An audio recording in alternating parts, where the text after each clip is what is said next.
Good evening, 6:03. We're now calling this meeting of the Lawrence Alliance for Education to order.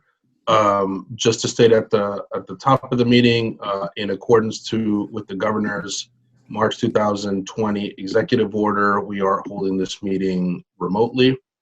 As a reminder, all board members and district staff and guests are participating remotely. We are streaming this live on Facebook Live for, to allow the public to follow the proceedings live. So welcome and glad to have everyone here today. Before we start, I guess as we start, I'd like everyone to please rise for the Pledge of Allegiance. I pledge allegiance to the flag of the United States of America and to the republic for which it stands, one nation, under God, indivisible, with liberty and justice for all. Thank you to David, the tech crew, for putting up the flag. I appreciate that. All right, so again, as a reminder, operating in this current context, public comment. The public has the ability to submit public comment via the info@lawrenceallianceforeducation.org website. All public comment submitted by 12 p.m. by the date of the meeting gets forwarded to LAE members in advance of the meeting, and all public comment submitted via the email even after 12 p.m. The date of the meeting gets included in terms of the public record and forwarded to all LAE members. So just want to state that for the record. Okay. So continuing, just starting with the report of the chair. First of all, the agenda today, I'm excited. There are a lot of really important topics, and I would just be, just want to be completely clear, like I'm looking forward to most hearing from our students. So really, really glad that we have a student presentation, and I know a lot of hard work that was previewed for us last meeting, but really looking forward to that presentation. In particular, no offense to district staff, superintendent, to you, we always love to hear from you, but I'm looking forward to hearing from the students. So really excited for that. So in terms of report of the chair, I just want to give a few updates. I feel like these are recurring updates that I've been giving, but I want to continue giving them. One is with the earned autonomy framework. As a reminder, this is a process we engaged with last school year, and really are looking to continue to, I guess, just expand upon the open architecture model and really start to, I think, more clearly spell out the types of autonomies that are available to schools, and then also the type of supports and intervention that, the district can provide and will provide to schools, based on different local measures of success. And the good news here is that these are local measures of success that, that we develop not only with the district, the LAE, but through engagement with the broader community. So the update here is that we are continuing to work with CPRL, which going to have to help me, superintendent, with the acronym, but this is the group that supported us last year, based out of Columbia University, and many of these are graduate students who work with, permanent staff around just different projects around the country. And so I know this board had a chance to interact with that team last year, and I just, for one, was really impressed by the work that they did. And so we did another bid through the district, and CPRL was selected as the vendor. So there will be a subcommittee meeting of the Earned Autonomy Subcommittee coming up later this month on the 24th, I believe. So that meeting will be noticed and obviously open to the public as well. But we look forward to meeting with CPRL at that time, and then also just really laying out the next steps with that work. So that's the update. The subcommittee will be meeting on the 24th of February. In terms of the turnaround plan update, so as a reminder, this board voted last year to renew the turnaround plan, went through a community engagement process. We're now at the stage where the plan for renewal has been reviewed by the district. It is now with Department of elementary and secondary education staff. And then the plan is going to come back to the district and to this board. And once that happens, it is our job as the board and the subcommittee in charge of this to review the draft, but then I think equally importantly to create a robust community engagement process where we're getting feedback on the plan. And so more to come on that. I do expect that that committee will be able to meet starting in the next few weeks to really lay that process out. I hope to have an update at the March meeting and again in April to really lay out what that community engagement process will look like. But again, really excited for this. I mean, this is a 3-year plan that lays out and continues to build upon the work that's already happened in the district, but really lays out sort of what we see as the next few years of the work continuing. So again, excited about that and look forward to giving you all an update at our next meeting. The final topic, and I'm happy to pause after this for questions or comments from board members, is as I've been speaking with folks, you know, I know the superintendent in her check-ins, this has come up as a topic. So we're working on offering a retreat to LAE members. And, you know, the purpose of this retreat, like anybody, you know, it's really important to periodically review roles and responsibilities as allowed by law, but also by other documents, including our bylaws, our MOU, you know, from the LAE to the department, and then also, you know, the responsibilities that we as a board delegate to the superintendent. And so we are working on a retreat, and, you know, my hope is to have a retreat sort of within the next month as sort of a kickoff, where we're going to have to work on the design and we're working on potential facilitators. But I just think it's really important in terms of the ongoing functioning of not only this board, but boards that we periodically review our roles and responsibilities, our goals, our communication structures. And this will be something that happens not just once, but happens, you know, in addition to this retreat. Like I envision at least a 6-month period where we're checking in on our progress as a district and as a board. So just to know that that is coming. I will have more information for the board, but did want to let board members know because I know many of you have been asking for that type of retreat. So that is my update. I will pause here, and I don't have full screen for some reason on my end, so I need to, there we go.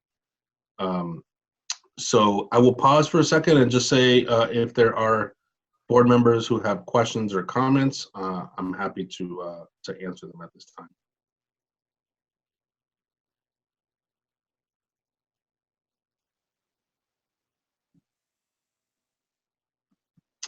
All right, hearing none, I will move forward to the agenda.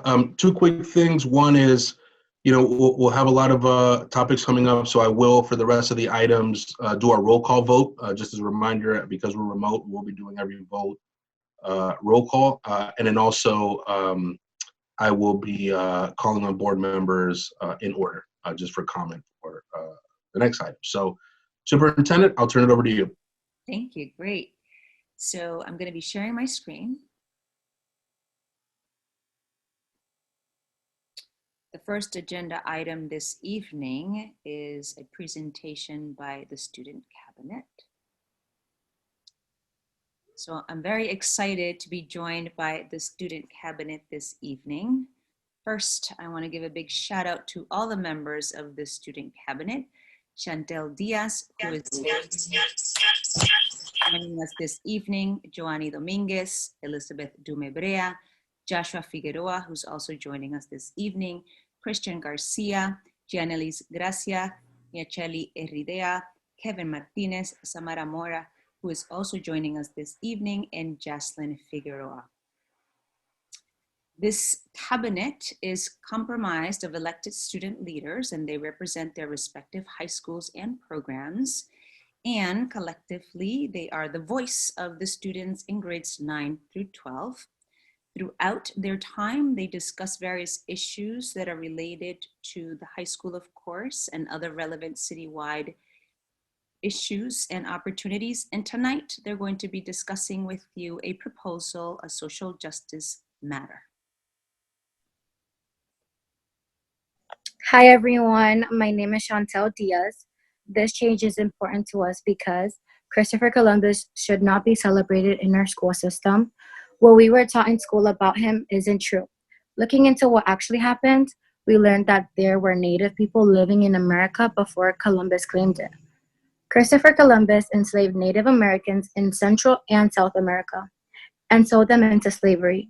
He was in charge of the murder of thousands of natives. Changing the name is important because we're forgetting about the struggle that the natives faced. We push them aside when we choose to celebrate Columbus Day. Instead, we should celebrate the true history of Indigenous people.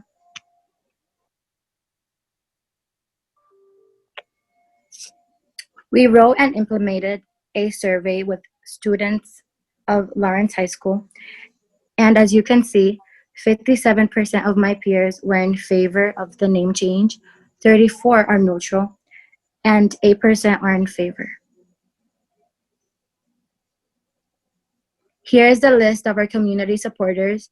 More than 30 community organizations have endorsed this proposal.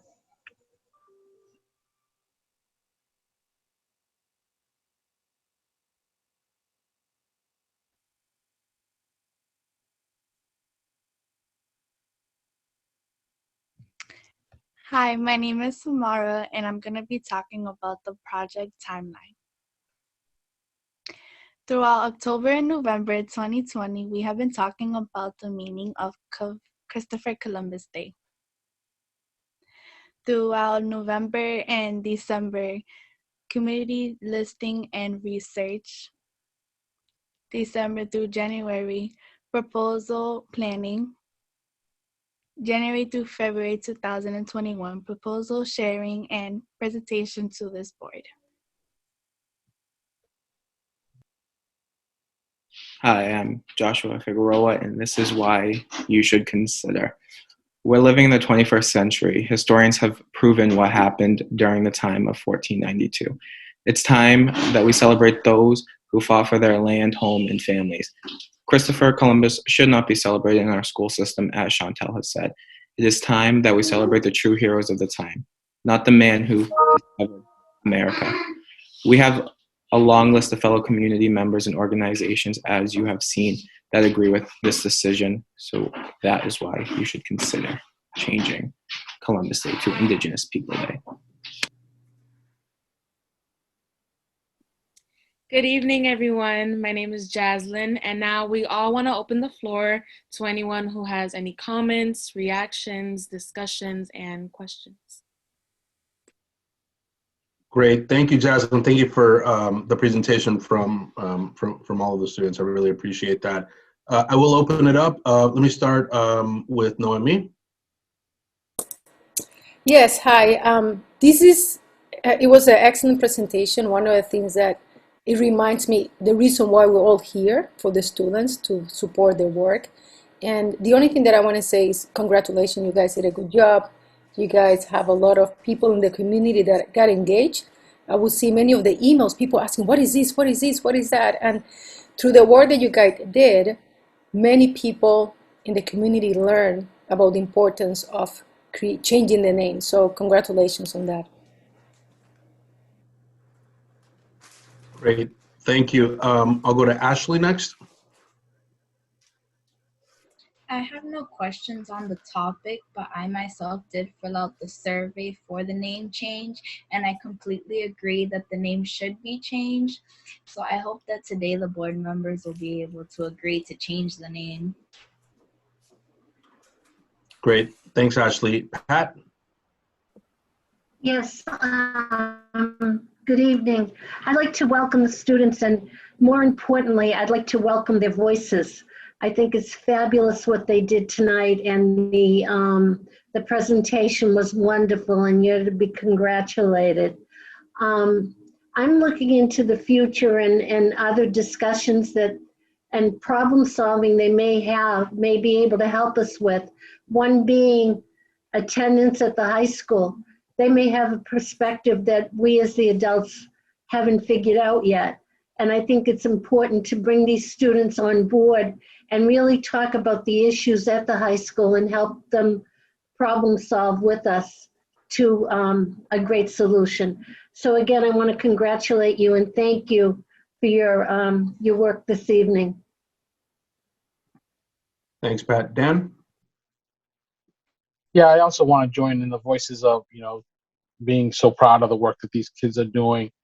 Can you talk a little bit about the methodology of doing the how you went through the surveys? We see the results. I just wanted to see how you got your results. Who did the surveys? How long did you guys do it? Just the how you got the survey done.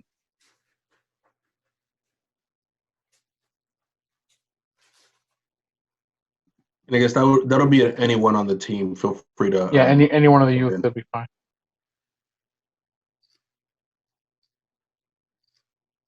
Today, yeah, jump in.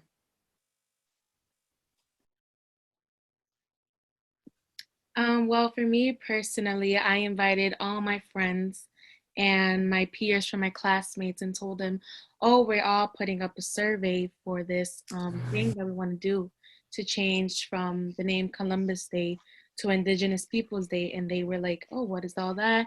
And then I gave them all the information on the whole topic. And then I gave them the link to all the surveys and they said, oh, wow, this is all cool. And then they agreed the same. They think that the name changing is the best idea ever.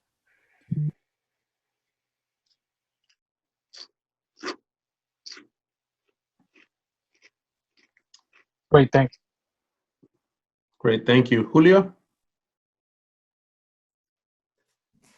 Thank you.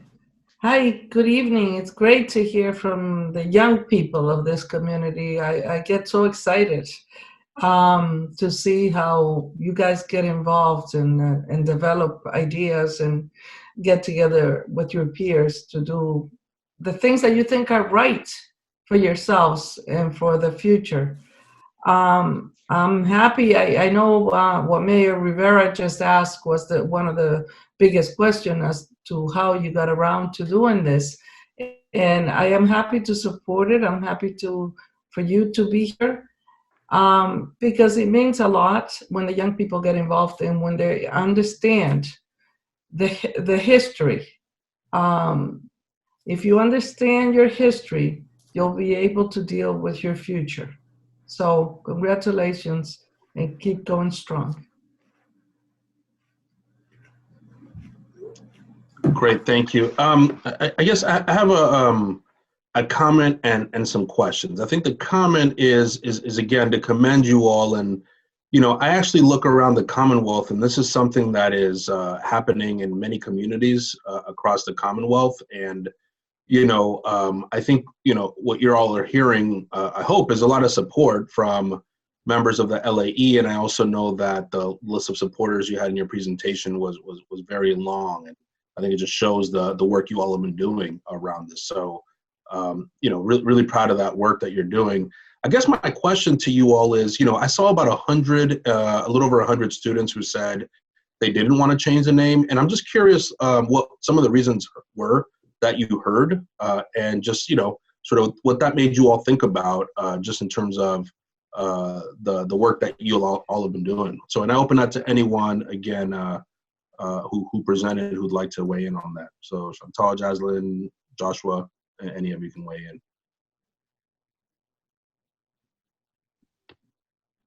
in. So unfortunately for me, all the feedback I got from my peers at Abbott were all positive. Abbott wants to see this change, especially as you just said, you're looking around the Commonwealth and you see other communities doing that. And Lawrence is a community full of minorities. We have to celebrate those who have fought for themselves. So you said other communities are adopting this, and I think Lawrence should be next and will be next.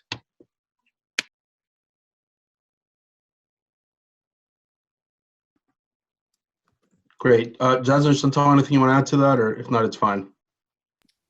Same here. Everything that I received from all my peers were just positive responses and all that. They agreed with the whole idea. Great.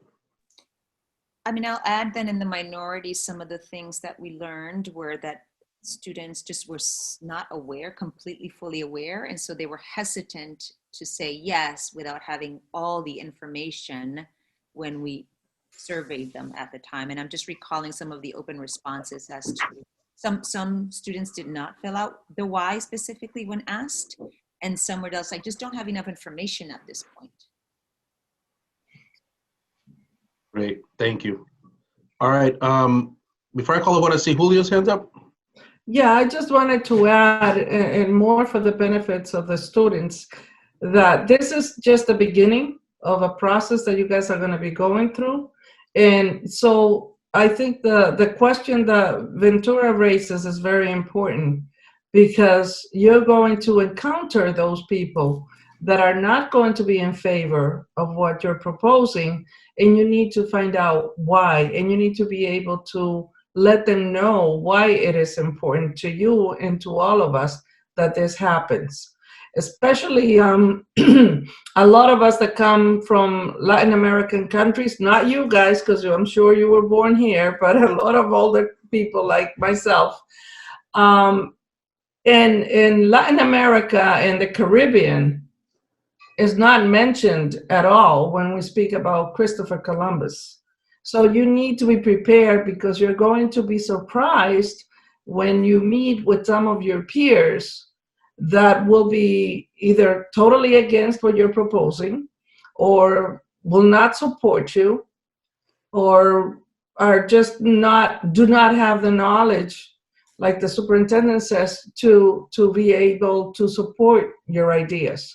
So be careful about that, be aware of it, and make sure that you are totally prepared to answer those questions, and do not get offended or upset at your friends that might not see the same things that you're seeing. It's just a word of advice from a kind of a little older person. Not old, haha, no way. Just a thought of being cautious, that's it. No, thank you, Julio. Really, really great advice. Superintendent, and again, maybe I'm just saying this publicly as well. So what's within our purview is to make a change to the calendar for the schools. And so I just want to make that clear that I'm going to be asking for a vote here in a second, that we, formally adopt Indigenous Peoples Day on our calendar. But again, what we're not doing, and I just want to be very clear, is that we don't vote on the citywide sort of calendar and things like that. And so I think, as Julio was alluding to, like, this is one part of the work, and you all can continue to go as far as you want, to really push, in the city and even beyond. So just want to be clear that we're voting on the school calendar. So at this point, I would entertain a motion to accept the proposal to change Columbus Day on our calendar to Indigenous Peoples Day starting for next school year. Do I have a motion? So moved. Do I have a second? Second. Okay, I'll do a roll call vote. Noemi? Yes. Pat? Yes. Dan? Yes. Julia? Yes. And the chair votes yes. So the motion carries and passes unanimously. So congratulations. Thank you all for your hard work on this. Thank you, Student Cabinet, for joining us this evening. We'll see you guys soon. Thank you. Have a great evening. Have a great evening. Bye. Thank you all. Bye now. Thank you.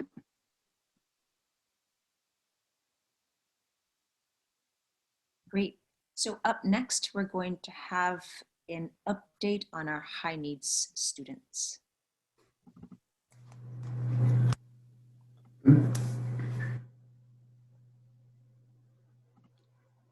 Good evening, everybody. It's lovely to be here with you again this evening. I wanted to give you an update on our high needs students. So last time that I was here, we were preparing for our phase 1 return on January the 19th. And since then, we have returned our second phase on February 1st. And we are now preparing for our third phase of students who will be coming back on March the 1st. So I have lots of great photos to share with you this evening and let you know that things are coming along beautifully in our approach to returning our kids in these 3 phases. Just another look at, the Lawrence Department of Public Health statistics. We have seen in the last several weeks the numbers going in a positive direction, as you can see there by last week's data. Certainly not where we want it to be, but certainly better than where we were at the beginning of December and right after the holidays as well. So it's nice to see that going down. But we do want to explain that we believe that the rates of community spread in Lawrence continue to be higher than in many communities. And because of that, we are doing this as a very selected approach, very limited and very controlled, phased-in approach. We want to do this as positively and safely as possible.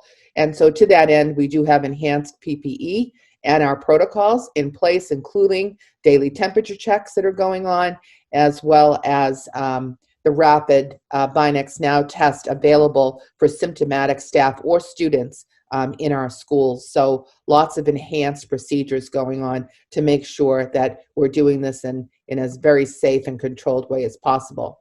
So here are the dates, just to remind you. We return the staff members a week early so that they can take part in some training on health and safety protocols with their schools. They're developing rituals for arrival and dismissal. They're developing traffic patterns in their schools, one-way hallways, one-way stairwells, how they're going to ensure that lunch and breakfast is delivered to the classroom, making their schedules for mass breaks, and if the weather is cooperating, some outdoor time as well so that the kids can get out a little bit.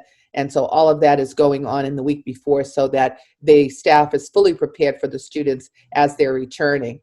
And I've told you this before, the high need students are matched with staff members. We reissued the survey just before getting ready for phase 3. And so in total, over 400 staff members indicated an interest in returning. We didn't need them all yet, but it's really been great that we have had those volunteers saying that they're willing and able to return. The principals then prioritized our high needs learners, and we matched them to the in-person staff members that were volunteering. And we did that based on the following groups. And we have shared this with you before, but we started with the priority with special education students who were assigned to district programs, so kids with the highest needs, newcomer English learners as well, homeless students, those living in foster care. We're now including some preschool and some kindergarten students to return as well. And then we asked principals to think about other high need students, especially those who were experiencing issues with connectivity or remote learning challenges.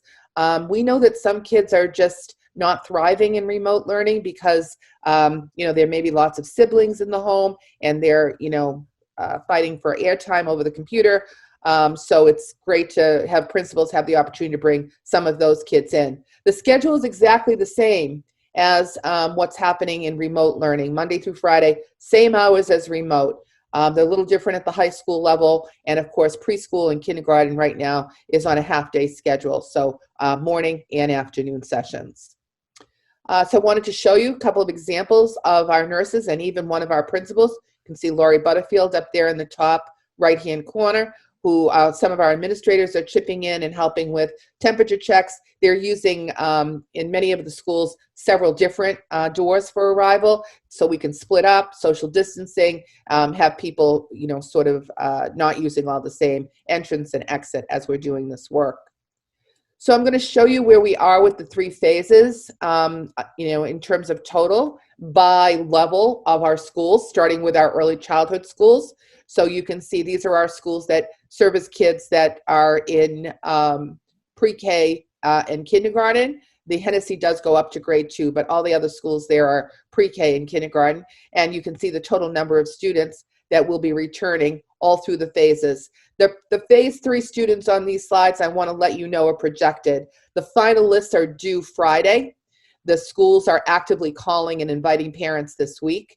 We confirmed all of our teachers actually just Monday and Tuesday of this week. So all the staff has been confirmed, and now we're just working on the call list and inviting the students back and confirming those lists. So that will give us some time to arrange transportation for those who need it, etc. These are our elementary schools. So you can see that this is going to drastically increase when we add the phase 3 students. With these results that I'm showing you tonight, every school on March 1st will be opening with at least 2 student groups.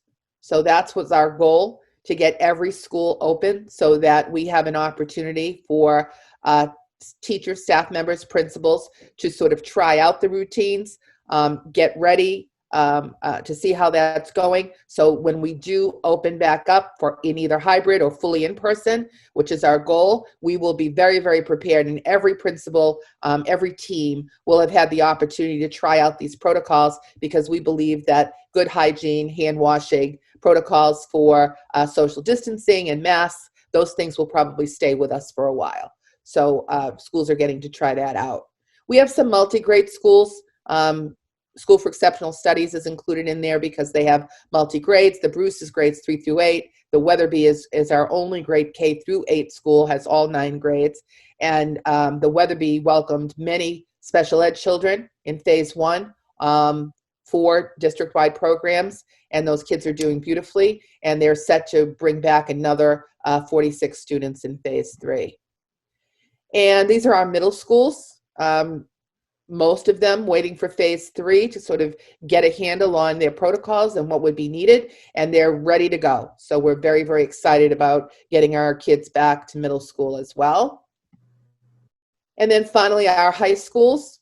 So you can see how that's shaping up, and we're excited about high schoolers in addition to our other schools. So every school in the district is represented on these slides. This is a look at, what it's looking like for kids to come in and have a quiet space to learn. And for some of them, they're still accessing their remote learning with their teachers who may still be remote, if not all the teachers have returned, right? But they get to do that in a quiet space with a staff member there who is guiding them, can answer questions, can support them, can give them additional feedback and instruction when they need it. And then some of them are in classes, but they're primarily with the same teacher or 2 teachers for the day. We are trying very hard not to mix student groups up with each other or with teachers, so that we can keep them very contained. And in the event of any positive testing, that we would be able to just isolate to one particular group of students. I think you're going to see Superintendent Paris in a few of these pictures, if you can pick her out. She's been doing a great job of visiting all of our in-person classrooms and checking on the students and engaging with them and speaking with them about all of their experiences and how delighted they are to be back in the classroom and back on a routine of learning in that way. This is just a summary slide to show you the phase 1 summary by student group of special education students, English learners in the middle, and then our other high needs groups at the end for phase 1, phase 2. And then at this time, we have a projected number of students, as I told you, that's about 570. When that shakes out after Friday, and we will be able to know exactly who they are, we'll be able to update this slide and divide them between the 3 areas again. And then our staff members are down at the bottom, and you can see how that shook out over the 3 phases between teachers, paraprofessionals, our nurses, and then other support staff. And total 172 staff members coming in. So very grateful to have them coming in and doing this work with us. Even our little ones, pre-K kids, very involved special education students. The little guy up in the top left is part of our medically sensitive program over at Hennessy, and superintendent there visiting some of those classrooms, and just delighted to have all the kids back. Folks were saying kids are going to have a hard time wearing the mask. We haven't seen that. Kids are very used to it from their families and from their experiences, and the staff members that are in school are doing a great job of doing the training and hand washing and hygiene and protocols, and getting our kids everything that they need as well. It's been going very well. So more pictures. You can see some of our facilities department has provided and actually created and cut the plexiglass screens that are in use in many of our classrooms as well as barriers. These have been very, very successful when we're doing evaluations or teachers need to be up close to a small group of students or individual students. And so we're really grateful to our facilities department for everything that they're doing to, clean our classrooms every day, fog them twice a week in all of our schools, and make sure that we're using very good protocols for sanitation, hygiene, and everything else that's going on. So just very grateful to everybody. Just a big thank you to the educators, to the support staff, to the administrators, to our families. Everybody is working together to make sure that this return to in-person learning is successful. That was our goal. We know that it is very controlled, it's very limited, it's small, but we want to do it in a successful way where, we don't have to turn around and go back in the other direction. So thank you for listening. Take any questions that you may have, and we look forward to getting more kids back in school. Thank you very much. Great. Mary, thank you so much. And before I turn it over to board members for questions, starting with Julia, just can you go back to the slide with the number of students that are currently in school and are projected? And can you just walk us through that one more time? Like how many are actually currently in the buildings and the projected, if you wouldn't mind doing that, please? Yeah, give me a moment here. Let me just reshare.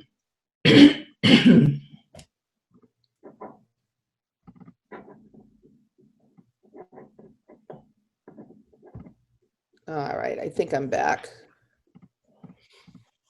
You want to see the total, right? Yeah, can you just break that? There was a nice summary slide there that you had. Yep. Here we go. Okay, what can I answer for you here?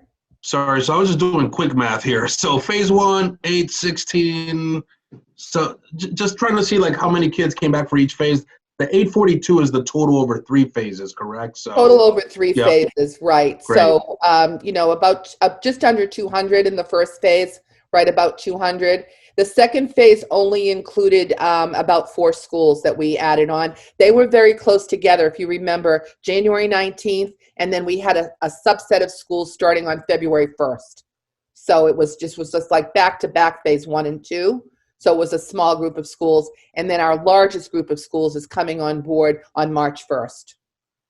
Yeah, but it's still helpful to see, like, I mean, again, quick math, 280-ish, like, in the first couple of phases, and that 570 projected, which, again, looking at that 842, I mean, that's a pretty large percentage of, of students. And I think that's just to be applauded and commending you all, for the work that you've been doing in the schools, particularly for just all the systems and the routines. And I think in particular, some of the learnings, it sounds like even in this presentation that you've shared about like students wearing masks and were they able going to do that, like some of those things seem to be just playing out, positively. So just wanted to flag that. So yeah, and it's really helped because a lot of the concerns that principals had and, anxiety, a lot of that has been relieved now that kids are back in school and they are seeing how it's working. Keep in mind with these numbers too that, some of our families are still opting to keep their kids remote. That's their option, but a lot fewer of them than what we had experienced when we first started making calls in the fall and we thought we were returning kids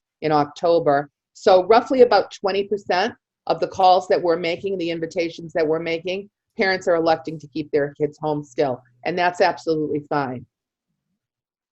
Great, and thanks, Kenan, for doing some math for me. So the 272, so sorry, just to confirm, those 272, these numbers in red, these were students who were invited back, or are these students who are actually attending? Those are kids who are attending. Those are our kids in phase 1 and phase 2 who are actually with us now. Perfect, thank you. Julia, turn it over to you for questions.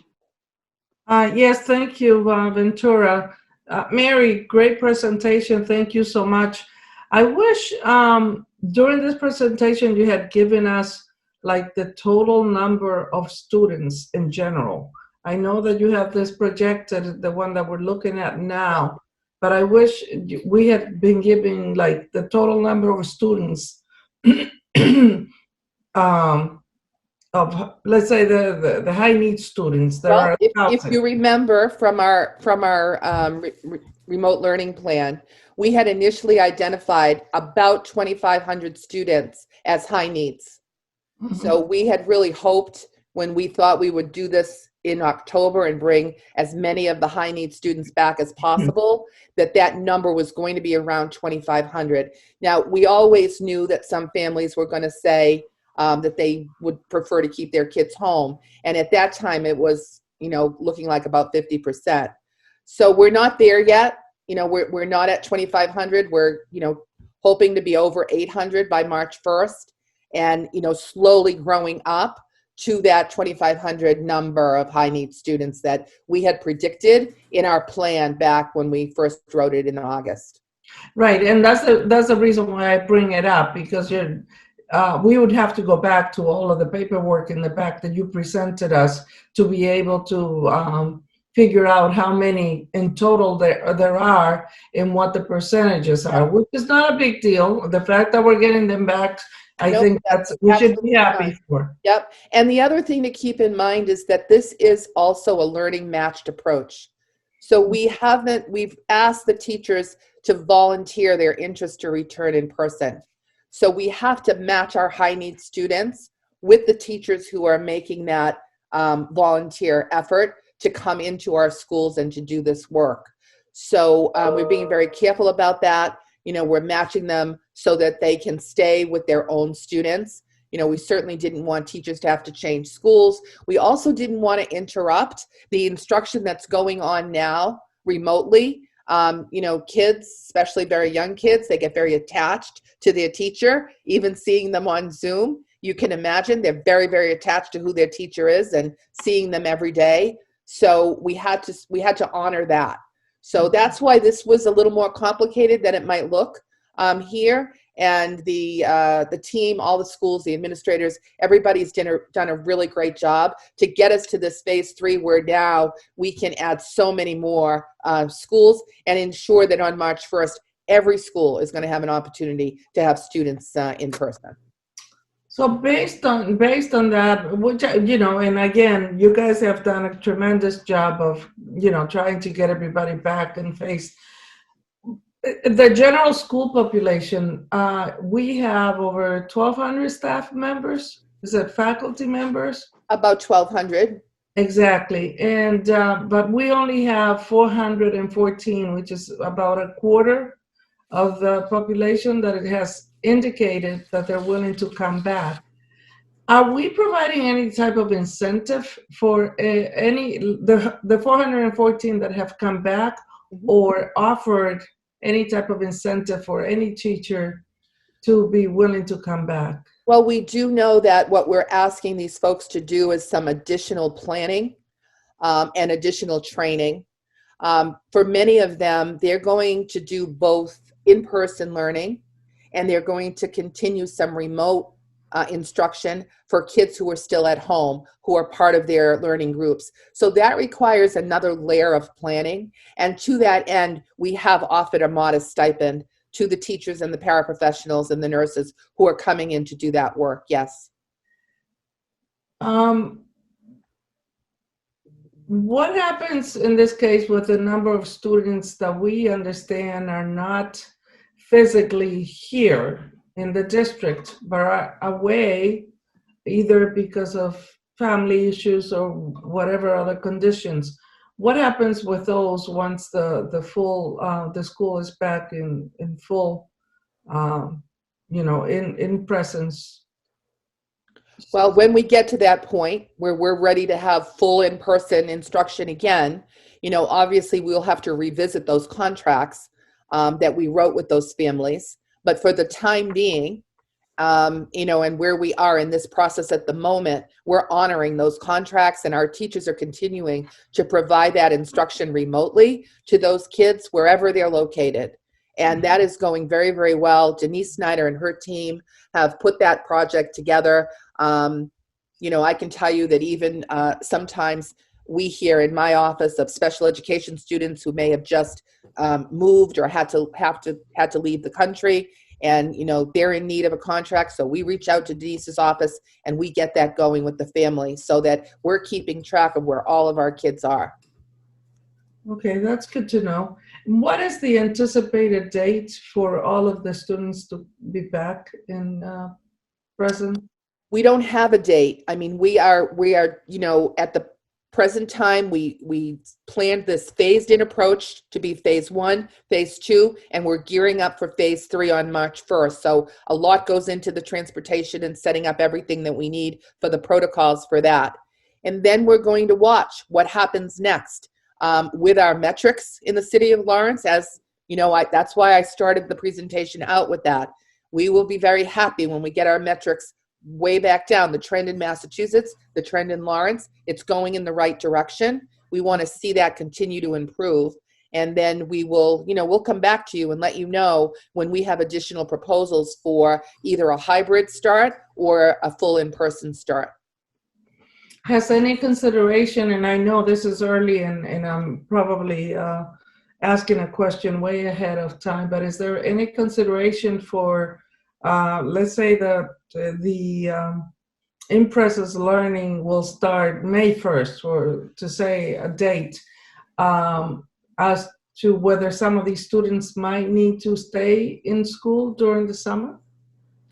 Well, we're planning a very robust summer program. I can tell you that from the special education side, last year we did deliver our ESY, extended school year services, remotely. And I believe we did a great job with that. It would be better if we could do it in person. That's the goal for this summer coming up. And so that's what we'd like to do. And we want to really use those summer months to our advantage, and to really impact as many students as possible during that summer time. It will give us another advantage of getting kids in the schoolhouse and trying out the protocols. Again, because summer is always a smaller population anyway. And so it gives us a chance in those schools to use that practice and get ready. And hopefully, let's all, keep our fingers crossed and really hope that we're going to turn this corner and we'll be ready for fall. I just have two other things that I want to add. And one of them is that if we are planning to do that, if we're able to do that, to bring kids back to school in the summer, that the school, and I'm sure you might probably need some type of permission from the commissioner or the state to be able to be very strict about students participating in the summer and what this will do to their overall performance in school. Because understanding that the community that we live in, sometimes people tend to take things easy and say, oh, you know what, it's not that important. So that the school has something in place to make sure that these students participate and that their parents understand what the repercussions would be if the students don't participate. And a silver lining of all of this crisis may be that we've learned a lot about how to do remote instruction well. And for families who typically may need to visit other relatives during the summer and be away for several weeks, they have devices, we have staff members. We might be able for some students to continue some remote, like a hybrid model for summer, where we have many students in person and we have other students for reasons beyond their control who are going to be out of town or out of state or out of the country. And we could continue some hybrid learning. I don't think that's out of the question either. These are all of the things that are on the table that we're talking to principals about as we're continuing to plan for what the next phases are going to look like as we continue to move through. We're trying to do it thoughtfully. We're trying to do it in, very controlled, as I said. We want it to be successful. And of course, we want to get as many kids back to in-person learning as possible. But we really have learned some great things about how to do this remote learning well. We have purchased tools, digital tools, devices, hotspots. So we're in a much better place, I think. And we'll take that into the future with us. Good tools. Thank you. And the last thing that I want to highlight is the fact that, we we are looking at, we have a student population of close to 13,000 in the city. And even though with all the efforts that are being made, there is quite a number of students that are not coming in. So we need to make sure that they understand that they need to come in, as well as the staff. We know that because of the pandemic, we had to bend a lot of the rules and give a lot of the staff a lot of leadway. And I was I think one of the strongest supporters for the staff to stay at home. But we also, at this time, I personally would like to see the staff realize that the future of these students depends on them. And 400 staff people, 1/4 of the of the staff population is really a very small number when you consider what's at stake. So I would like to encourage everybody to really think about this and the ways that we can all chip in to help all of these students. So my last question, Mary, is: have you gotten a lot of resistance from the parents as far as the school, the children coming back, or are you getting a lot of parents calling up and saying, we want our children to go back? As I said, it's by invitation based on the high needs priority that I showed you. Right now it's by invitation, but I'm saying, are you getting phone calls and people getting to tell you, we want our kids coming back to school? Yes, the principals are receiving some of those phone calls, and so the process is explained to them in terms of where we are. In some cases, if a parent has changed their mind and a student who's back in person, they decide that they want them to return remote, that opens up a spot for another student, and the principal is calling on that wait list. So the principals are doing a great job with that. Okay. So, but are you getting a large number of parents? I wouldn't say a large number. No, the principals have said it's been very manageable. Okay, so if a lot of the parents start calling in and saying, I want my kids back in school. They may, after seeing this presentation tonight. So, okay. Yeah, we will certainly explain it. And again, safety first. We need to do this in a very controlled and in a very slow way, because Lawrence is still way higher than we would like to see it. All right, thank you. It's a great presentation, and I hope we can see those numbers go up next month when you come back to us. Thanks a lot. Thank you. Great, thanks, Julio. Dan? As always, Julio asks all the good questions. I know. The only thing that I want, the two things that I would like to add is, one is about the current situation, and I'm glad that we're not in the situation where Chicago was a couple of days ago.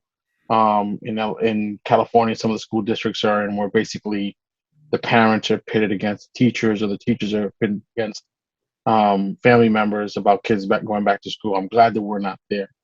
I'm glad, and I know that the superintendent's leadership and the leadership of the union are going to work out, to get back to the classroom plan and do that in a way, that's currently going to be supported by the new president of the United States, along with the governor and DESE. So my sense is there's going to be resources that comes with those, with the things that the new President Biden is saying. So that's a joyful, it's joyful to hear that leadership at the federal level understands that it's going to take resources to get everybody back in the classroom. I'm very excited about that. And secondly, I want to join my voice to who is, talking about how long kids will go to school. We should be preparing for a year-round school year for these kids who have been out of the class for a year. And some of these kids are the way that, the percentages that we're going back into full class, we should prepare for a full year of class. Now, it's easy for me to say, I'm not neither the student nor the teacher, right? But let me tell you, I think that we should, when they talk about what resources we need, that's one of the resources we should talk about. How do we pay teachers significantly enough to get them to be in the classrooms, and what structures do we need to get kids to make up that time? We can't just be like, oh, they lost it. So be it. We have to figure out a way to accelerate that time and get them back in there and give them time away too. I mean, just like we have, everybody gets 2 weeks off. Not everybody, but some people get 2 weeks off at work. And then figure out a way to cycle kids in and out of those time frames so they can get the learning they need. But there's no way that the inequalities that existed before COVID, exacerbated by this time out of the classroom, can be fixed by any other way than putting kids back in the classroom for a longer time, and again, and paying for it. I'm saying we got to pay teachers for that, whatever the cost may be. But so I'm glad we're talking about those things, and I was excited to see the percentages are moving in the right direction. Thanks. Thank you so much. Thanks, Dan. Pat? Yes, thank you. Mary, as always, it was a great presentation. I truly appreciate it. Thank you. It's very encouraging. And I think the foresight to use a phased approach is really going to pay off in the end. Having the kids come back gradually and the high needs and working your way to a bigger group gives us a chance to make sure it works and it works correctly. The only question I have is, has any student or staff member tested positive? I don't have all of the kids.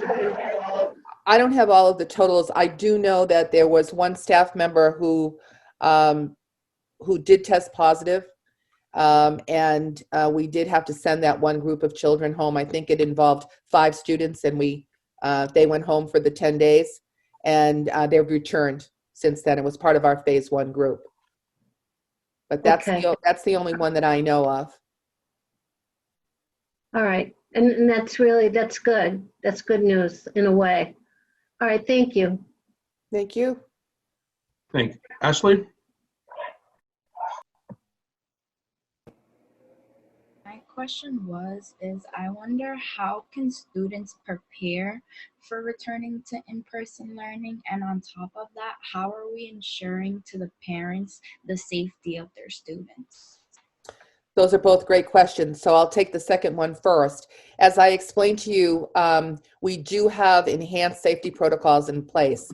So parents receive a memo right before the students are set to begin, and it reminds them to just double check, make sure that their students are not experiencing any symptoms, no fever, no cough, no headache, those kinds of things. And if they are experiencing any of those symptoms, then they're advised to keep the child home and to seek an appointment with the doctor.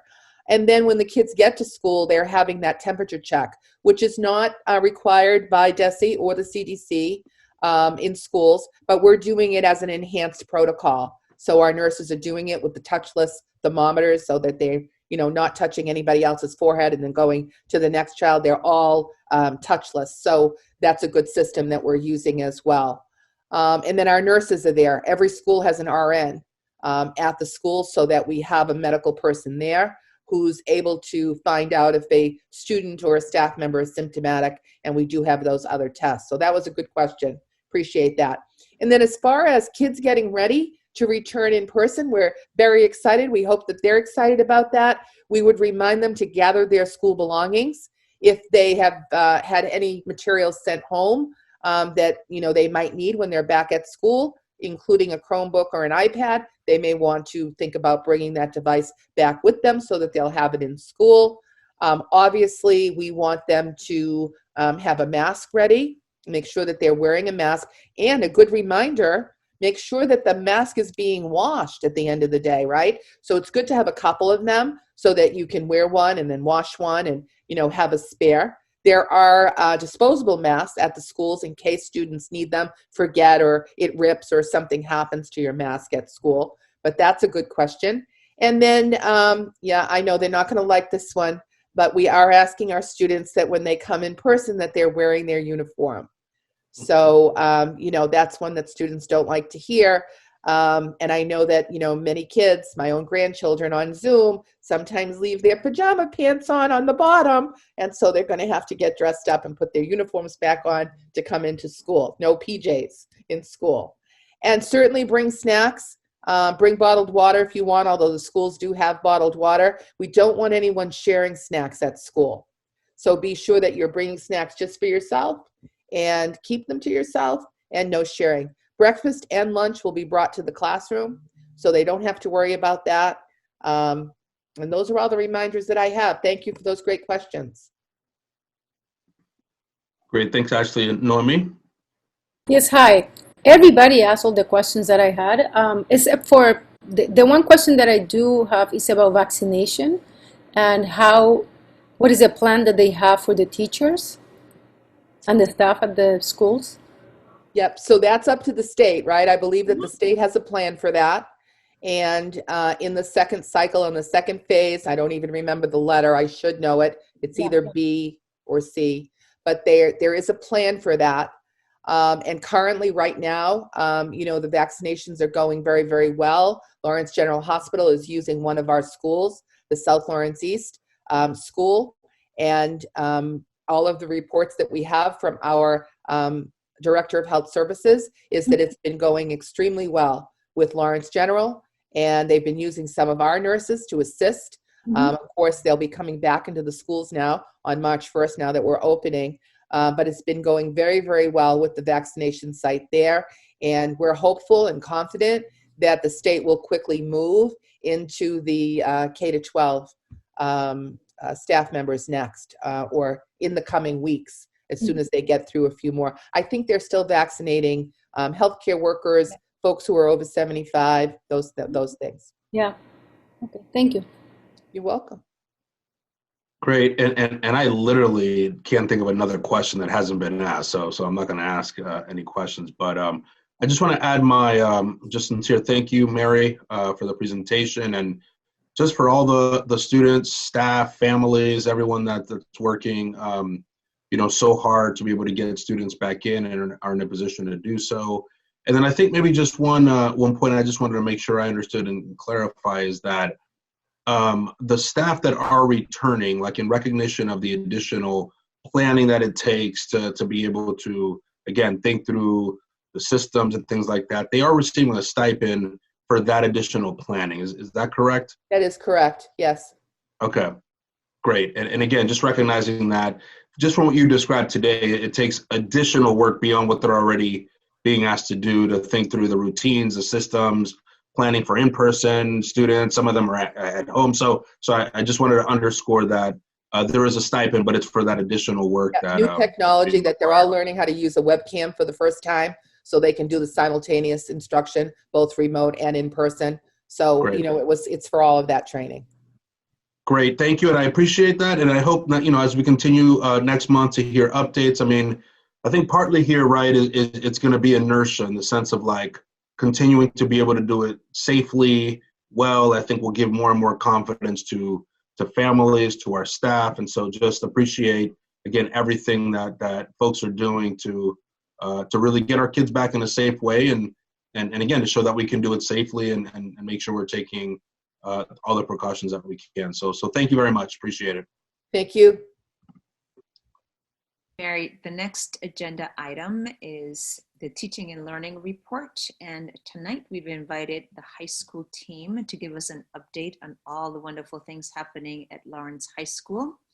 I'm joined by our new head of school, Victor Caraballo Anderson, and his colleagues. Excellent, and thank you, Superintendent. Let me share my screen.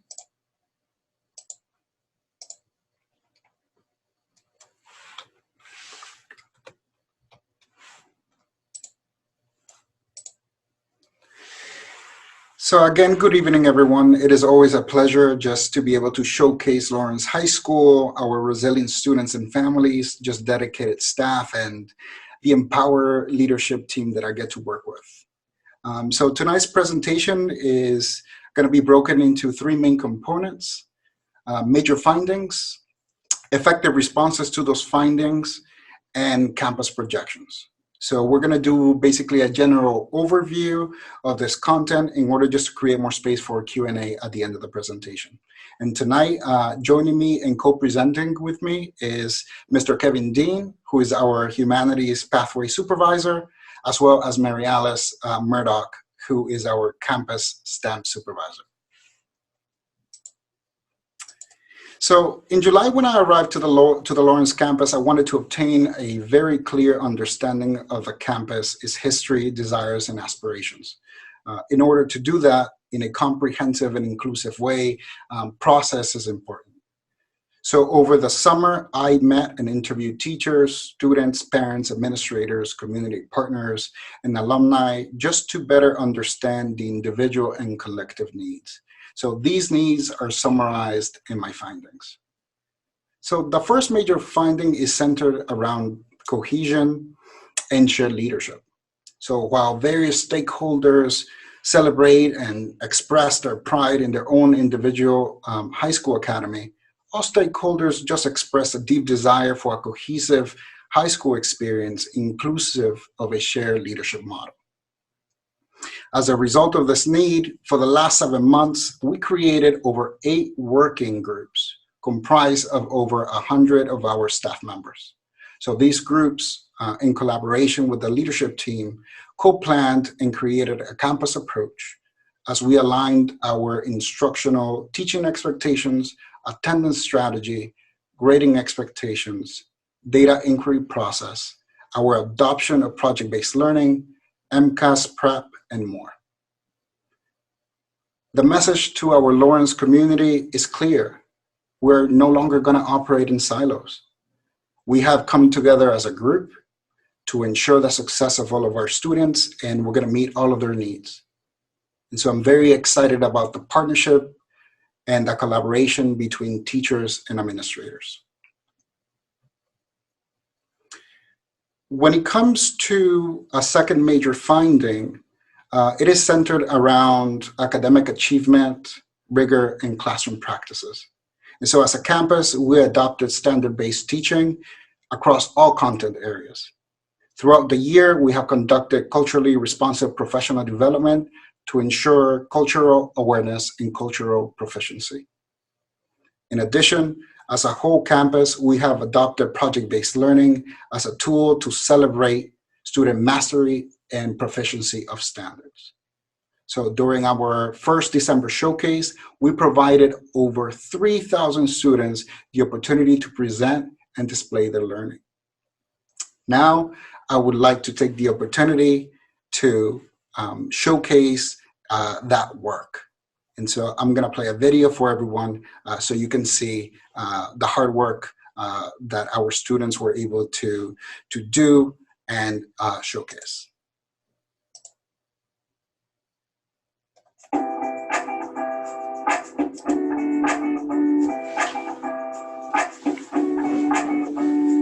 Lawrence High School is pleased to present our first campus-wide PBL showcase, which highlights the exceptional projects students have completed across content areas. Project-based learning, or PBL, is a well-known and highly regarded instructional practice because it draws on the following principles: a challenging problem or question, sustained inquiry, authenticity, student voice and choice, reflection, critique and revision, and finally, a public product.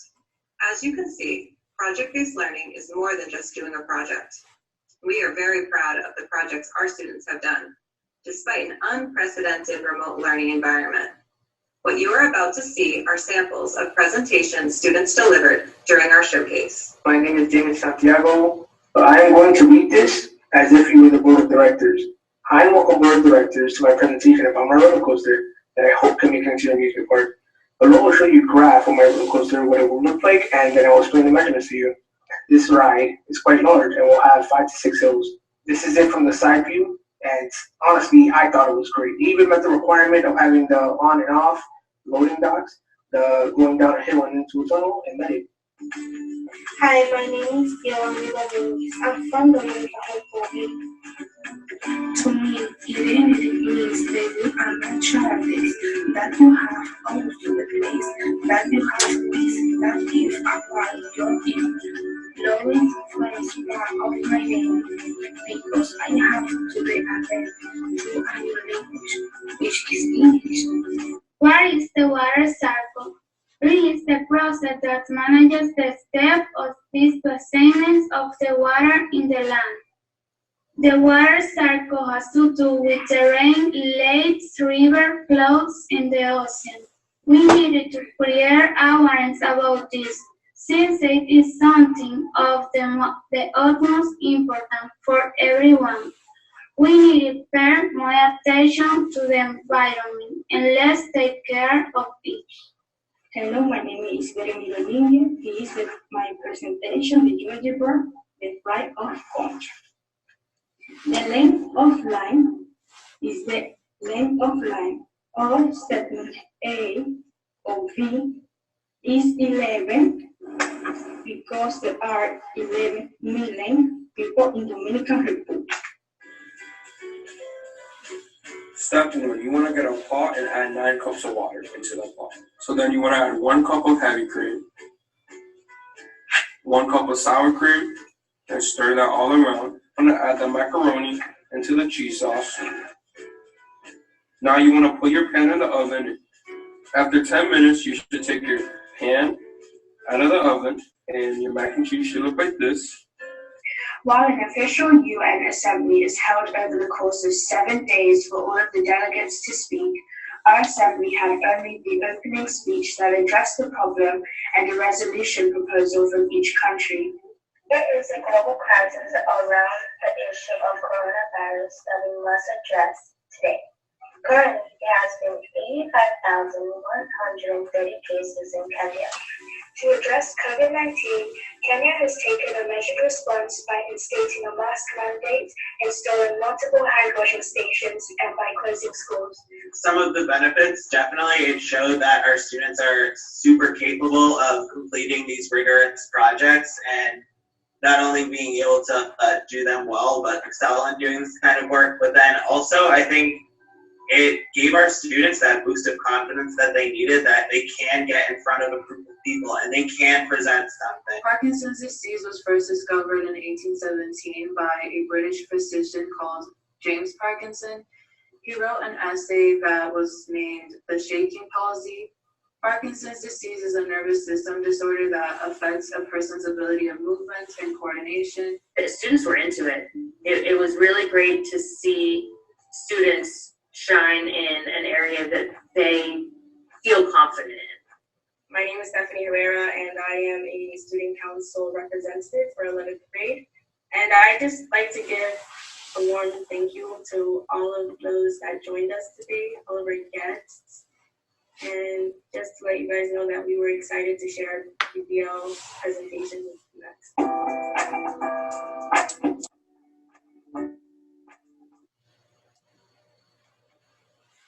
Again, thank you all, and this is just a sample of some of the projects that our students were able to complete and showcase.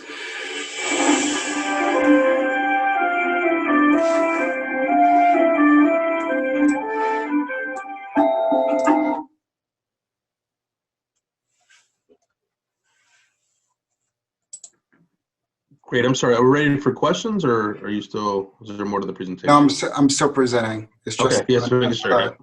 Thanks. My apologies.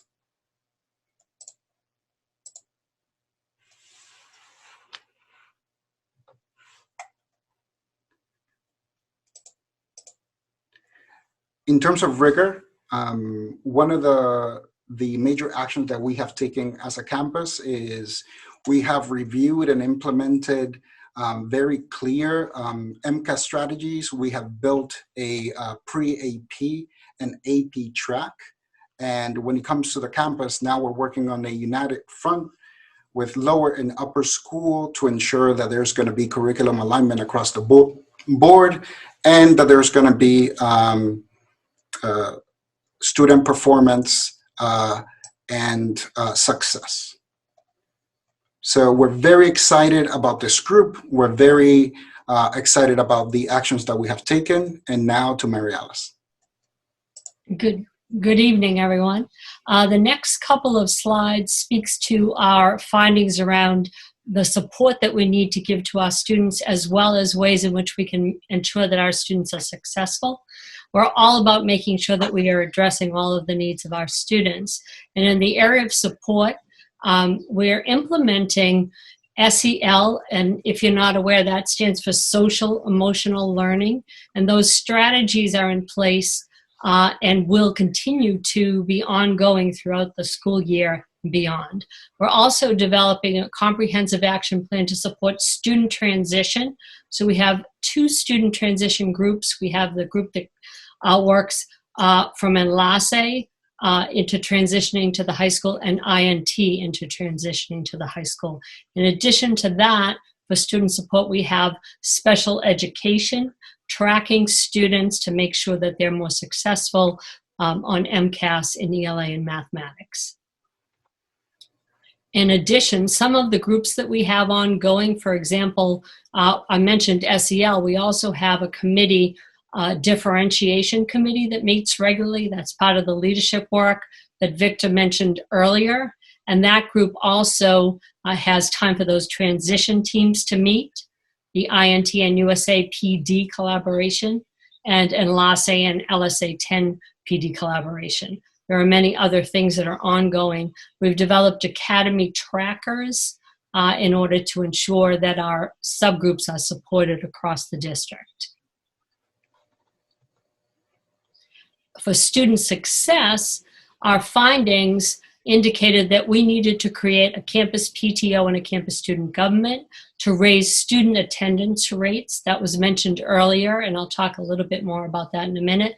Raise cohort graduation rates, and reduce the re-engagement dropout list. In an effort to reduce that re-engagement dropout list, we're going to show you just a little piece of what we have ongoing now, which is our Saturday credit recovery and re-engagement.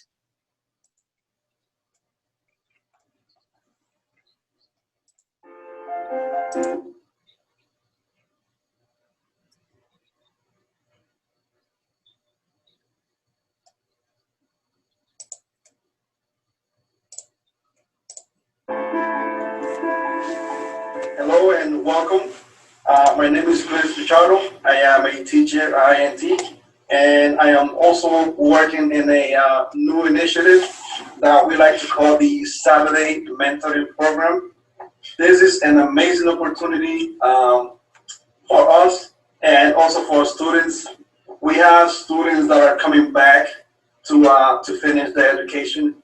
For some reason or another, they just couldn't attend the regular schedule. A lot of them have to work to support themselves. So when you talk about either going to school or having something to eat, choices have to be made. And for that reason, we were allowed to open up the opportunity to meet them halfway, to meet them where they are. And that's when we come in. So we have the opportunities for them to come in on Saturdays and also work independently throughout the week and support them in any way that we can. Again, it's all about meeting them where they are, to provide them with the opportunity of an education and make sure that they have a path to success. Now what I'm going to show you is an example of some of the work that the students that are doing during Saturday Academy.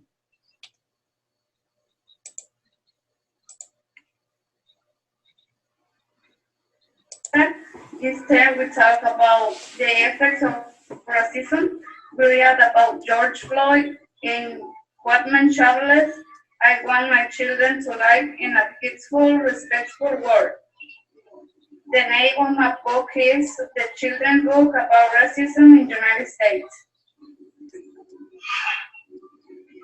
The racism happens everywhere. Diana, I want you to understand how the words work. Explain what. So what you're seeing now is a group of our SLIFE students were given the opportunity to participate in school. Like this young lady, for example, she has a kid of her own, and she's making it every single Saturday, perfect attendance, in order for her to get the credits that she needs to graduate. Mary Alice?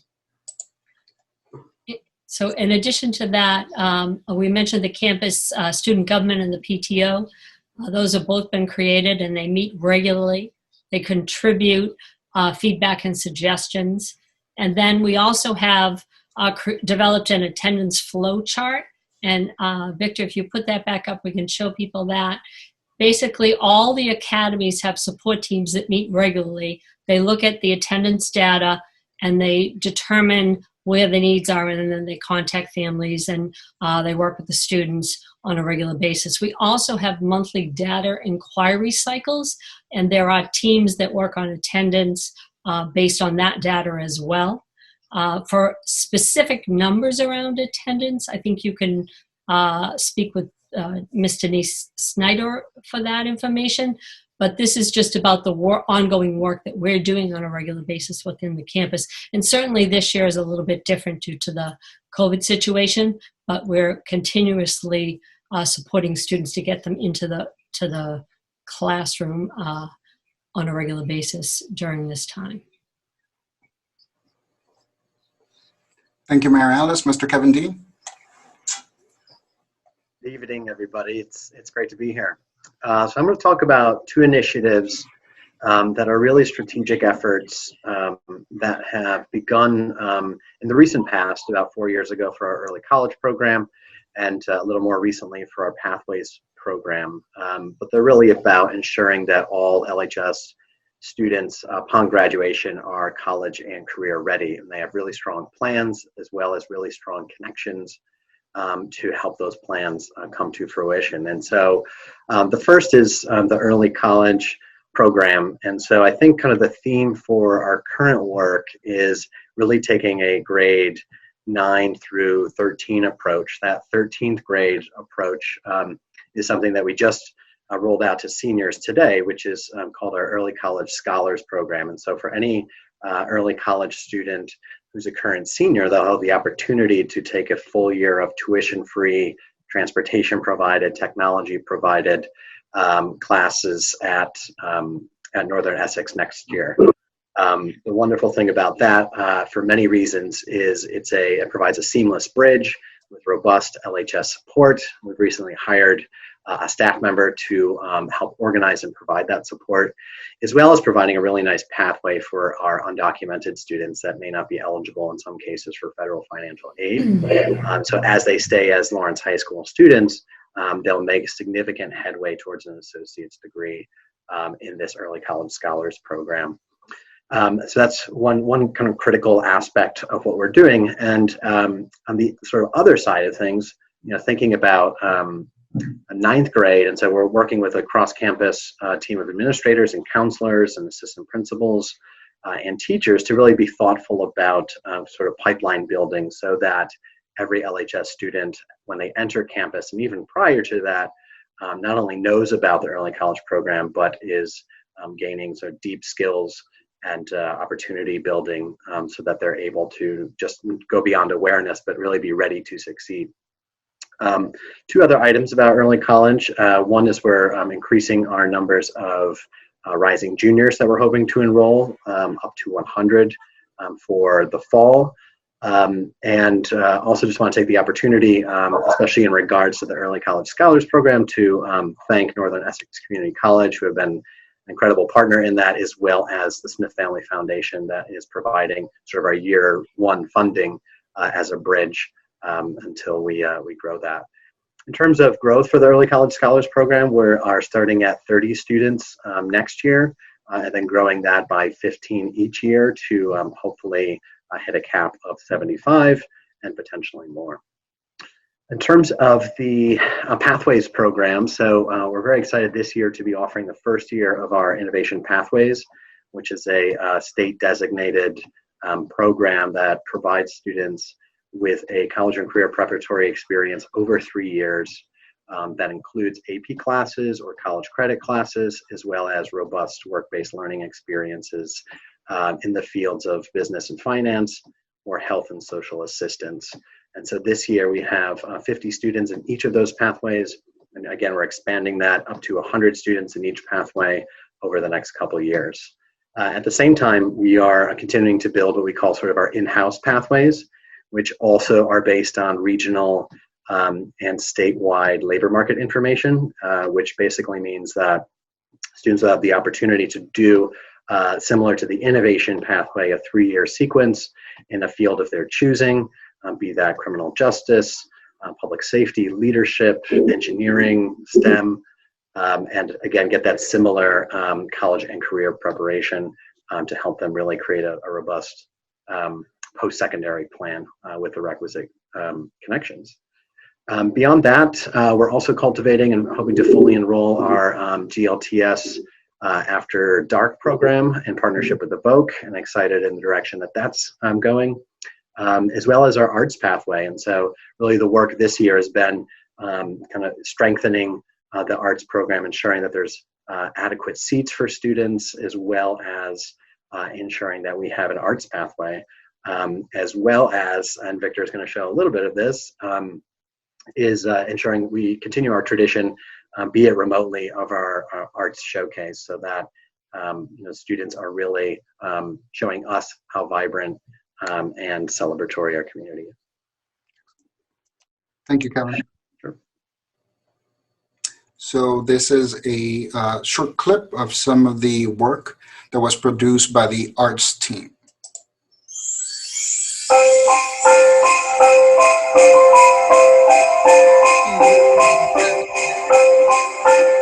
Victor, sorry, it might just be me. I don't think it's being shared. I don't think the video is being shared.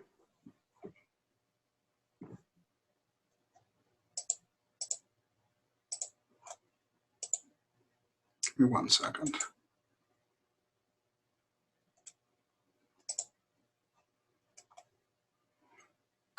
Thank you, Ventura. No problem.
broken hearts. I've learned to be ashamed of all my scars.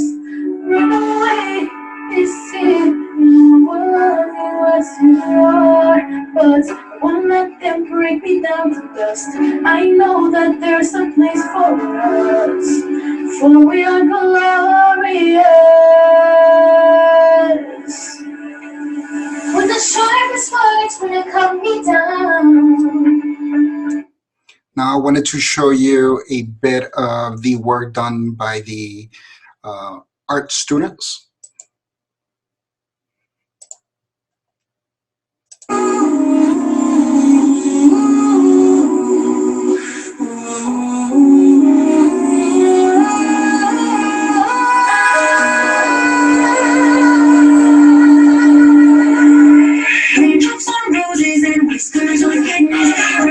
Kettles and warm wooden windows, brown paper packages tie out the tree. These are a few of my favorite things. Green color ponies and crystal strudels, doorbells and sleigh bells and schnitzel and noodles. So again, as a school, we are extremely proud of the work that our students have been able to produce in these very challenging and difficult conditions. And we're very proud of the work that, you know, our teachers have done as well. So thank you again for your time. And now we just want to open the floor for questions. Great. Victor, Mary Alice, Kevin, thank you so much. A lot of information here. It's one of those presentations that there's so much that I want to ask about, and I'm sure board members want to ask about it. And I think what I'll say to the board is, you know, obviously we'll go through a round of questions, and and maybe just to forewarn the team here that we may want to ask you back just to follow up, because I think we may not have time, to ask questions about everything that people have. With that said, I do want to open it up to board members to at least jump in with, some initial questions. So we'll start with Noemi. Yes, yes, it was a very condensed presentation with a lot of information. The questions that I have are more related to work that I used to manage at Northern Essex Community College. And this one is related to the early college piece. And you were mentioning, I know about the early college piece, but you were also talking about the scholars, that right now you have 30, but you were expecting to increase to 75. Can you explain a little bit more about what do you mean by that? I guess, like, what do you call the scholars, I guess? Yeah, so that's actually the name of sort of our local name for the program. It's part of initiative that a couple of different districts across the state are beginning next year. Springfield is actually the predecessor last year. Lowell is also joining a cohort. Yeah, so our idea is we have about 70 early college seniors right now. And so our idea for our first year is to provide the opportunity for 30 students, grow that by 15 in years 2, 3, and 4, so that we hit a cap of 75 by year 4. Is this a program that is called the fifth high school year? I think it was fifth high school. Yeah, it's the 5th year. It's actually called the Early College Promise, but we felt like with the Lawrence Promise and the Early College Promise, the last thing we want to do is confuse folks. I know, but you have a promise. So how does that overlap with the Promise program? Because the Promise program for Lawrence, you also have students that they go pretty much, for free at the college, and they cover the textbooks and the insurance, and they give them a laptop. So how different will these be compared to that? Yeah, in spirit, they're very similar. I think probably the most substantial difference is that on the LHS side, we're really building kind of a tiered support system for students, as well as just trying to keep students sort of maintaining the relationships with the campus, so that they're able to benefit as much as possible from a full-time staff member we have. But I think, like anything with NECC, the partnership is sort of where the magic happens, if you will. And so, yeah, I would say that's the most fundamental difference. And as it's a 5th-year program and students don't necessarily just transfer out of Lawrence High School, we're able to, again, provide that more robust sort of support and connection. Yeah, and then an additional question, and this one is probably something that might affect the high school. So it is my understanding with that program that the students will not have to apply to FAFSA, correct? Yep. So then so each year we measure how many high school, how many seniors complete their FAFSA. So how will that affect that number? Those students are going to be counted in the total number of students that did not complete the FAFSA, or they're going to be counted separately? Yeah, that's a great question. I know the DESE has a committee that is currently working on some of those sort of data reporting elements, including impact on graduation rate. And so, I would say, we're confident that, that both for FAFSA and for graduation, that there wouldn't be a negative impact, as these students traditionally would be graduating at the end of their 12th grade year. The fine print, though, hasn't necessarily been laid down yet, and so we're still just kind of waiting on news from that. Okay, well, thank you very much. Sure. Thank you. Ashley?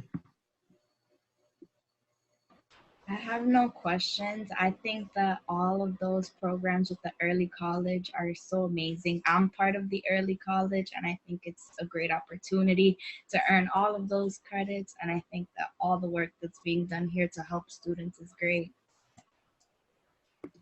Thanks, Ashley. Pat?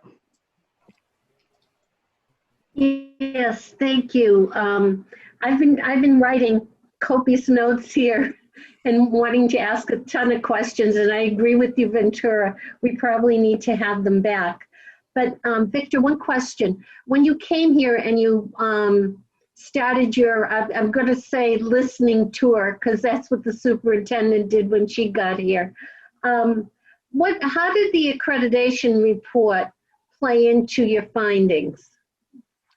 So when it comes to the accreditation report, that is instrumental to the work that needs to be done. But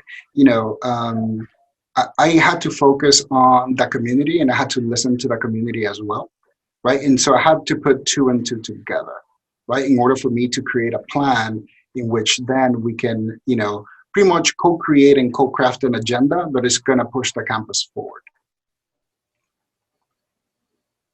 Okay. And as an aside, I had the opportunity to witness the December showcase. And as I said in a note to you, I thought the student project-based learning activities were fantastic. They did a fabulous job. Question for Kevin. Do we still have an association with Merrimack College?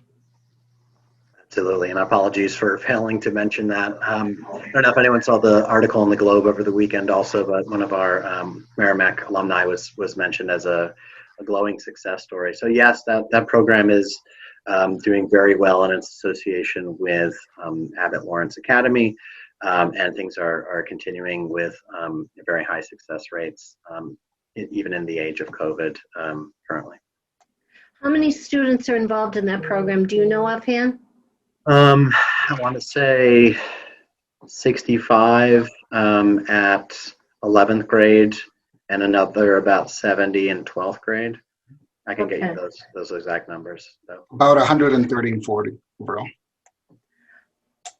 All right.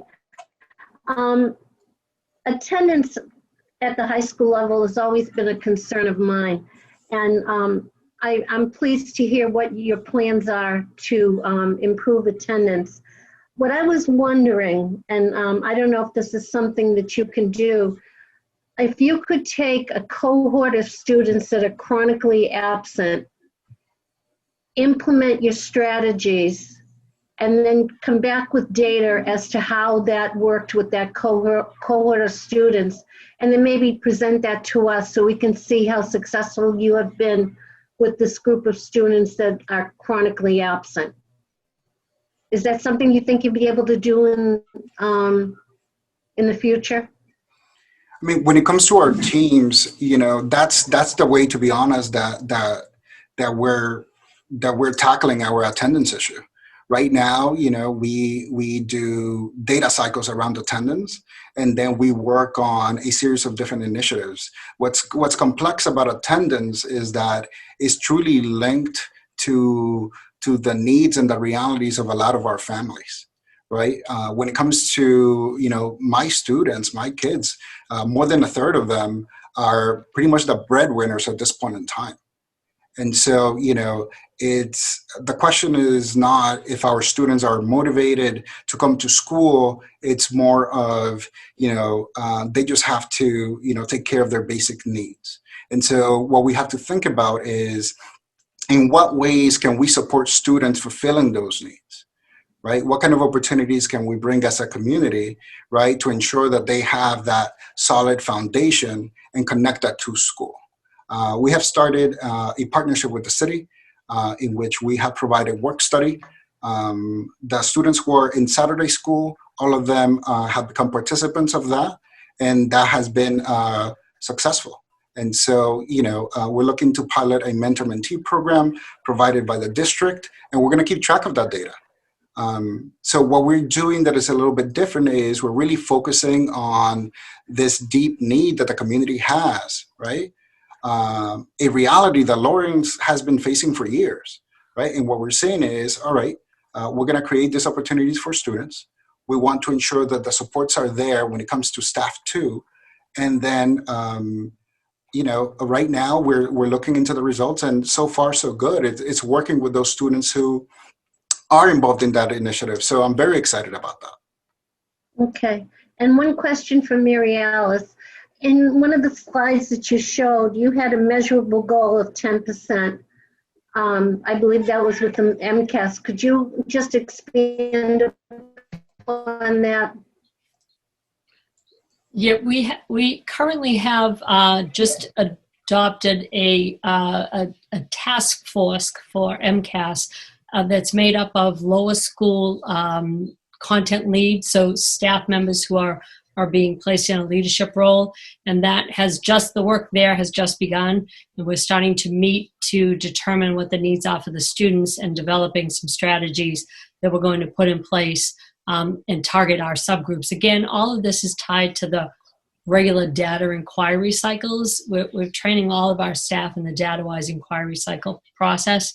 So we're taking that data, developing strategies, working with the students on a 4-week to 6-week cycle, and then looking at that data again and coming back to making decisions about the next round and what that data will look like and what do we need to do for those students. So all of that is an effort to improve those scores ultimately that the students get once they take those assessments. All right, I'll stop right there. Thank you. Thank you, Pat, for the questions. Thanks, Pat. Dan? I'm all set. Thanks. Great. Julio? I'm all set. I just want to thank them, Victor and Kevin and Mary Alice, for your presentation.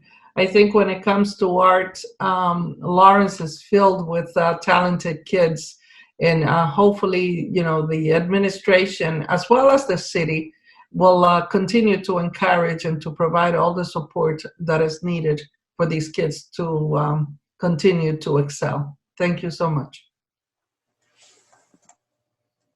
Great, thank you. And again, I'm going to just ask one question, even though I have a lot and my colleagues have asked some of them. But before I say the question, I just want to also reiterate that last point of the arts. It's great to see what staff are doing with students to still, you know, give them access to not only the arts, but showcasing the work. I think that's, you know, really important, and, you know, happy to watch at any point, like, that kind of student work. So feel free to share that, you know, through the superintendent with us. We'd be happy to see it. The early college program, I mean, I think has been a resounding success in Lawrence. I think across the Commonwealth, we see the impact, particularly for historically underserved students, students of color, students from low income backgrounds, I mean, other groups. So just want to underscore that. And, you know, the expansion of it, sounds like a great idea. You know, I hadn't picked up, Kevin, the nuance of the sort of that, the scholars program and just the impact on potentially undocumented students' ability to access like another, like, that's for me like a very powerful argument for, you know, that kind of program. And so just applaud you all. And, you know, in terms of my day job, one of the things I spend a lot of time thinking about is diversifying the educator workforce in the state, and, you know, programs like early college, getting access to our students of color and other students to early college and just college and completing college is a big step, and, you know, oftentimes a barrier for us to be able to then diversify our educator workforce. So this program, I just want to underscore the importance of it and applaud you all. The question I have is just curious, Victor, at the beginning of the presentation, as you talk about like some of the work that the different, you know, programs on the campus are doing and coming together around, I just wonder, like, how does that align with and sort of maybe think about like the sort of specialized programs that are on the campus and some of the maybe specialized training and PD and so forth that, you know, the different programs we need to do with this sort of joint, you know, cohesive approach to then some components that are common and that, you know, sound like are strengthening the overall campus. Can you just say a few words about that? No, that's a great question. So the idea is, you know, we continue to celebrate autonomy, but at the same time, the way that the model was laid out, in a sense, a student would go through an experience that feels like 3 different high schools, or even 4 at times.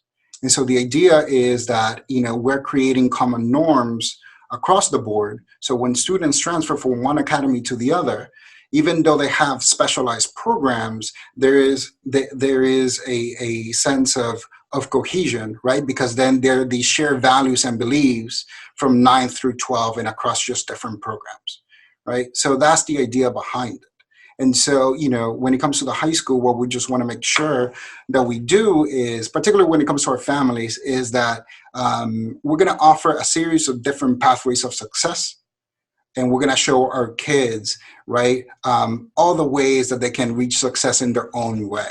And so we're not necessarily focusing on, the one pathway, right? We're really thinking about a collage of opportunities for our students. And that's the goal. And that's the beauty of autonomy, but with a centralized vision, right? That you cherish, again, all of these different methods of achieving success, but then again, under one single umbrella and one single vision. Great. Thank you so much. And again, forewarning you, we may want you back to follow up because there was a lot of rich information in there, but thank you all. Really appreciate your time and just all the work that went into the presentation. So thank you. No, thank you for this opportunity. You're welcome. Thank you for inviting us. Thank you, high school team. Have a great evening. Thank you. Thank you. Superintendent, I know next on the agenda is just pull it up, is the attendance enrollment update. I'm going to ask, I think we're going to have a member who's going to have to leave soon, and the superintendent goals I'm going to ask that we bring up as the next agenda item, because one, this is something that I know we've already discussed last meeting, and so just, might be quick, but I also want to be able to get as many board members that are here, which is pretty much everyone, but one to weigh in on that. And we'll be requiring a vote on your goals and then on the evaluation timeline. So if that's okay with you, I'd like to go to that item next. Sure, great. I'll screen share again my goals in a moment.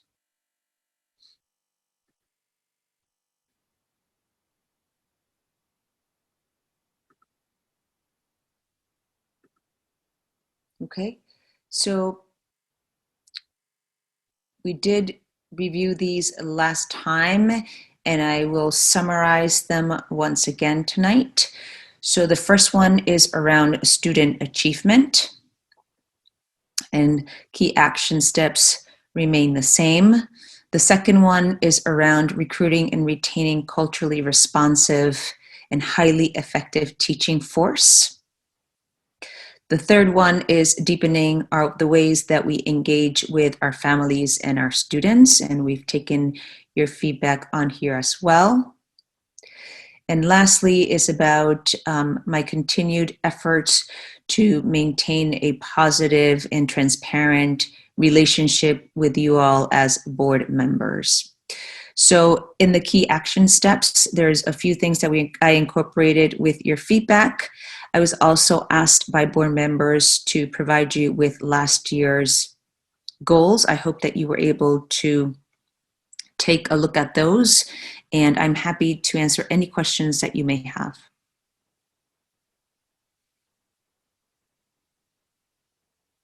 Great, thank you. And we can ask questions, and then just as a reminder then for board members, at the end of the questions, I'll be asking for a motion to approve the goals. All right, so starting with Julio, if there are any further questions, Julio? I'm all set, thank you. Thank you, Dan. Yes, two questions. One is, can you just read out what the steps are with the high quality teaching staff? What do you have for those steps? And yeah, that's my first question. Yeah, sure. Mm-hmm. So I think the first action step here is on the professional development piece, being able to work with the staff that we have to ensure that they develop culturally responsive practices. We also want to improve on our hiring and onboarding practices. And then we want to be able to increase the opportunities with other organizations to recruit those bilingual, bicultural staff members. And then lastly, we're going to be conducting a district-wide equity audit, and that will then give us better information to our policies, procedures, protocols, and all of our practices that will support this goal of getting our staff to be more culturally responsive. Great. And the outreach to parents, I just wanted to thank you for adding the the use of local Spanish language TV, and radio station. I think that's very important. Thank you. You're welcome. Great, thank you, Pat. Yes, Superintendent, I just have one question or maybe a comment, and I apologize for not discussing this with you beforehand, but on the student achievement piece, is there any way we can put something measurable in the action steps? Sure, yes, we did discuss this last time, Pat. I think it was also Ventura's request and your request. We agreed that the measurable pieces of this will go into the turnaround plan. Is why finalizing and implementing the turnaround plan is part of the next action step. Okay. All right, so then everything measurable will be included in that turnaround plan. That's correct. Okay, thank you. Very welcome. Great, Ashley? Questions? I'm sorry, Ashley, I couldn't hear you. I have no questions. Great, okay, thank you. Noemi? I don't have any questions at this point. Thank you. Great. And then I don't have any questions. I mean, I think, you know, as the superintendent said, my main question was around, like, I think directionally these all make sense and they build upon, you know, the goals of last year, which I think is good. And it will be, you know, for me, I mean, the turnaround plan is important, you know, as I think about, like, you know, the specific measurable outcomes. I mean, that's what I'm very interested in as well. As I think about, like, even under the, you know, focus on student achievement, expand continuum to support and accelerate academic, social, emotional, mental health risk, you know, like, it reminds me of, like, in Mary's presentation about even, like, previewing, like, some of the summer work that's going to be happening, you know, like, where I know for all of our students, quite frankly, we're going to probably need, like, a very robust, you know, program in the summer and things like that. So I look forward to hearing, you know, more details of how this gets just fleshed out in the work, you know, superintendent. And again, I know the turnaround plan will hold a lot of that, so we can continue to work on just, yeah, like what the updates look like and things like that. But if there are no further questions, I would entertain a motion to accept the superintendent's SY21 goals. So moved. Do you have a second? Second. Okay, so roll call vote. Noemi? Yes. Ashley? Oh, I'm sorry, Ashley. Shouldn't call that. My bad. Pat? Yes. Dan? Yes. Julia? Yes. And the chair votes yes. So those are approved unanimously. So thank you, Superintendent. Related to this, the other aspect is we've now approved the goals, which is great. The second thing we need to do is approve the evaluation timeline for this year. So I'm going to share my screen here.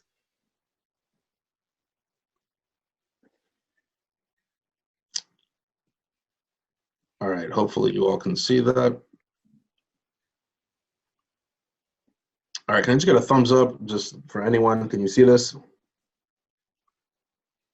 right, thank you. Okay, yes. So, and I've spoken to the superintendent about this. So what I'm proposing, you know, with the superintendent is, I mean, I think last year our attempt was trying to get onto a cycle that was, you know, mirroring or closer to like a traditional school year cycle where, you know, the superintendent kicks off the goals, the planning like in the fall. We then have the year to implement, you know, finish through the summer and then evaluate. Because of the timing and the way that we've started these, we've never quite been on that cycle. And so this evaluation cycle that I'm proposing is one for this year to sort of, you know, this is the cycle we'd be following.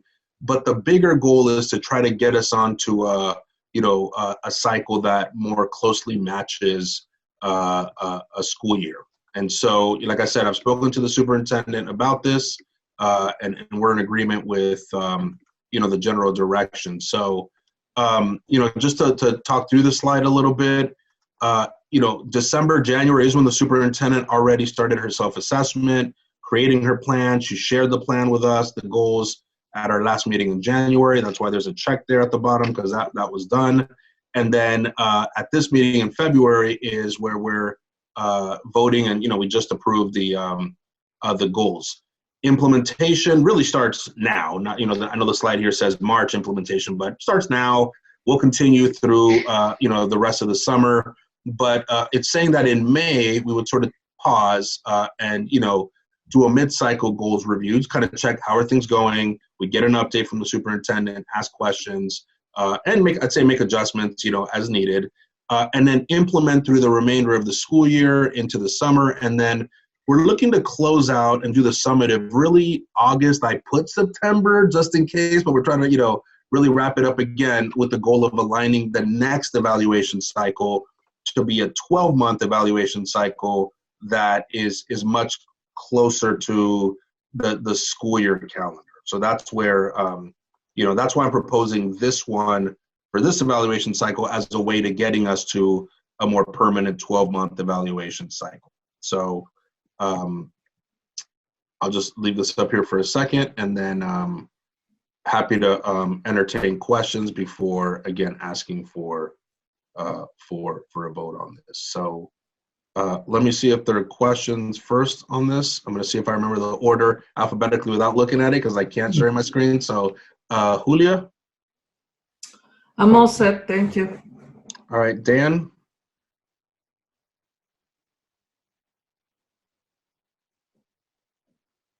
Does this it just feels like we're going to be evaluating the impact of these things in a few months. That feels. Did I miss what you were saying? No, it's a 9-month evaluation cycle. So the summative is really, August, September. That's when we look at it. We will take stock mid-year or sort of mid-cycle to sort of check in on how are things going. That's not the sort of formal evaluation point, but it is, and I'm saying May. I mean, we can, sort of take stock there, but the work continues through the summer. So we are taking stock there, but it's really a 9-month evaluation cycle as opposed to 12 as a way of getting us to the 12 after this year, or after the cycle, rather. Understood. Great. Pat? All set, thank you. Ashley? I have no questions. Okay, Noemi? Yeah, my only question is, will this 9-month evaluation cycle will have an impact on the contract? Or, what would be the impact? Because the contract is a year contract, not a, or is the contract, it's going to be also a 9-month contract? Yeah, thanks for asking. I'll ask the board. So this is the evaluation cycle for this current cycle. The contract discussions are separate, and we're not talking, that's not what's being discussed today. Mm-hmm. So this is, just the evaluation cycle separate from the contract. Okay. Thank you. Great. And I have no questions either. Superintendent, would you like to add anything just on that cycle piece before I ask for a vote on it? No, I think you've laid out a good next step for the evaluation process. And the goal, again, as you have stated, is for us to get in a more traditional evaluation cycle. Great. So I, at this point, will entertain a motion to approve this 9-month evaluation cycle. So moved. Do I have a second? Second. Great. Noemi? Yes. Pat? Yes. Dan? Yes. Julia? Yes. And the chair votes yes. So that is approved. So thank you all for that. I appreciate the flexibility with the order. So Superintendent, I will go back to you now for the next item. Great, thank you. So next we're going to have an attendance enrollment update, and also we're going to give you a sneak peek as to the results of our family survey experience.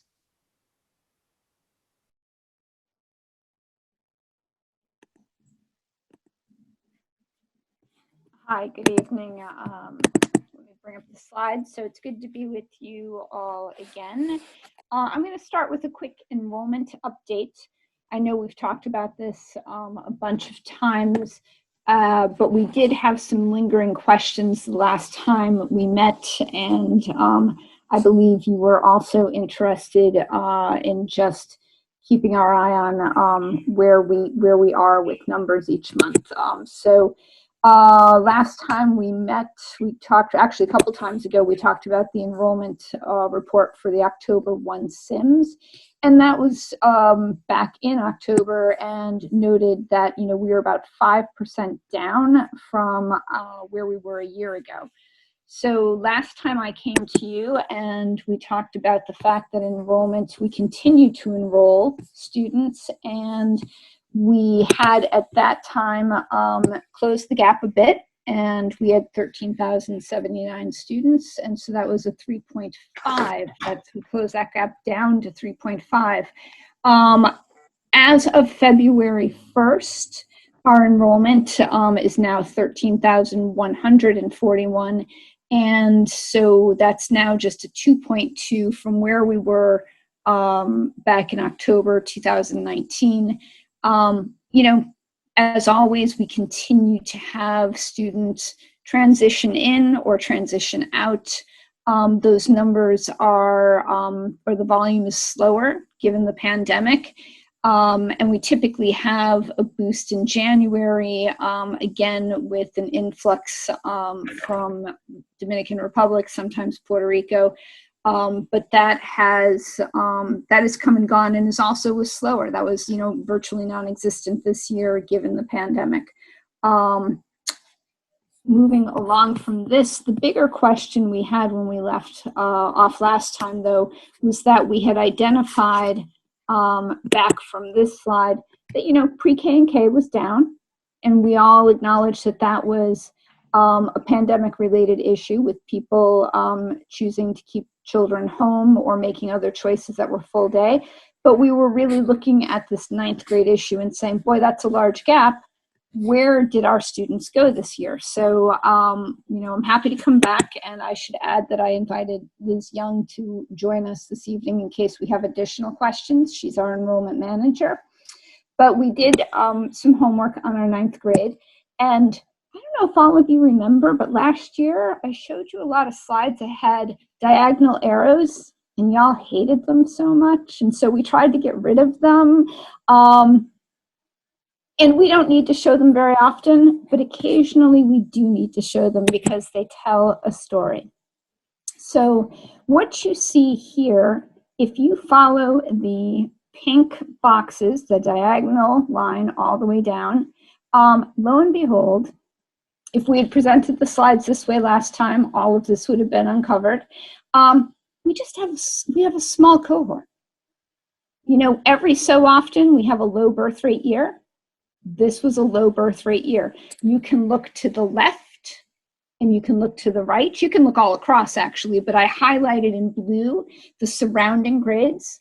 And you will see that the current 9th grade cohort year after year after year has been a smaller cohort than either grouping in the grade preceding or the grade following. And if it helps, sometimes it does, sometimes it doesn't. I added a second chart off to the right here that I dropped in that just gives you the same thing in a different view, which again follows current 10th graders in their 6th, 7th, 8th, and 9th grade years. So you can see that they're always consistently larger than this year's 9th grade.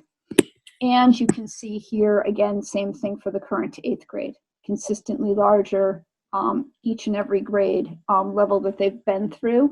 I could go back all the way back to kindergarten, but just giving you the last couple of years of a snapshot. So to me, I think, again, the data, as we look at it in very different ways, tells a different story. These diagonal lines or arrows occasionally are important to us, and really just to confirm all of this, because now we've looked at all of this, you've seen all the numbers, quite likely low birth rate year. We did go back and do the homework though, and I should say, when I say we, I mean Liz, went back and did the homework here of where are all the 9th graders. So as some of you may know, this time of year, part of the process that's done in every school district is to identify where are the students who are not in Lawrence Public Schools but reside in Lawrence.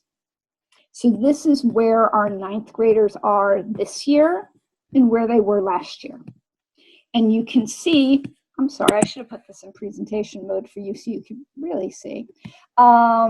You could see that in addition to a lower year, smaller cohort for us, smaller cohort for GLTS, smaller, well, Essex just went from 2 to 1, Innovation Charter, Phoenix is smaller, Notre Dame is relatively the same, -1, Presentation Mary, they actually merged, so they're done in terms of enrolling. Central Catholic did increase by a handful, but you can see that the general tendencies have been that this is overall smaller cohorts for everyone. And again, this is all students in the city of Lawrence when we look at this. So I think that kind of tells the story of where our children are for 9th grade.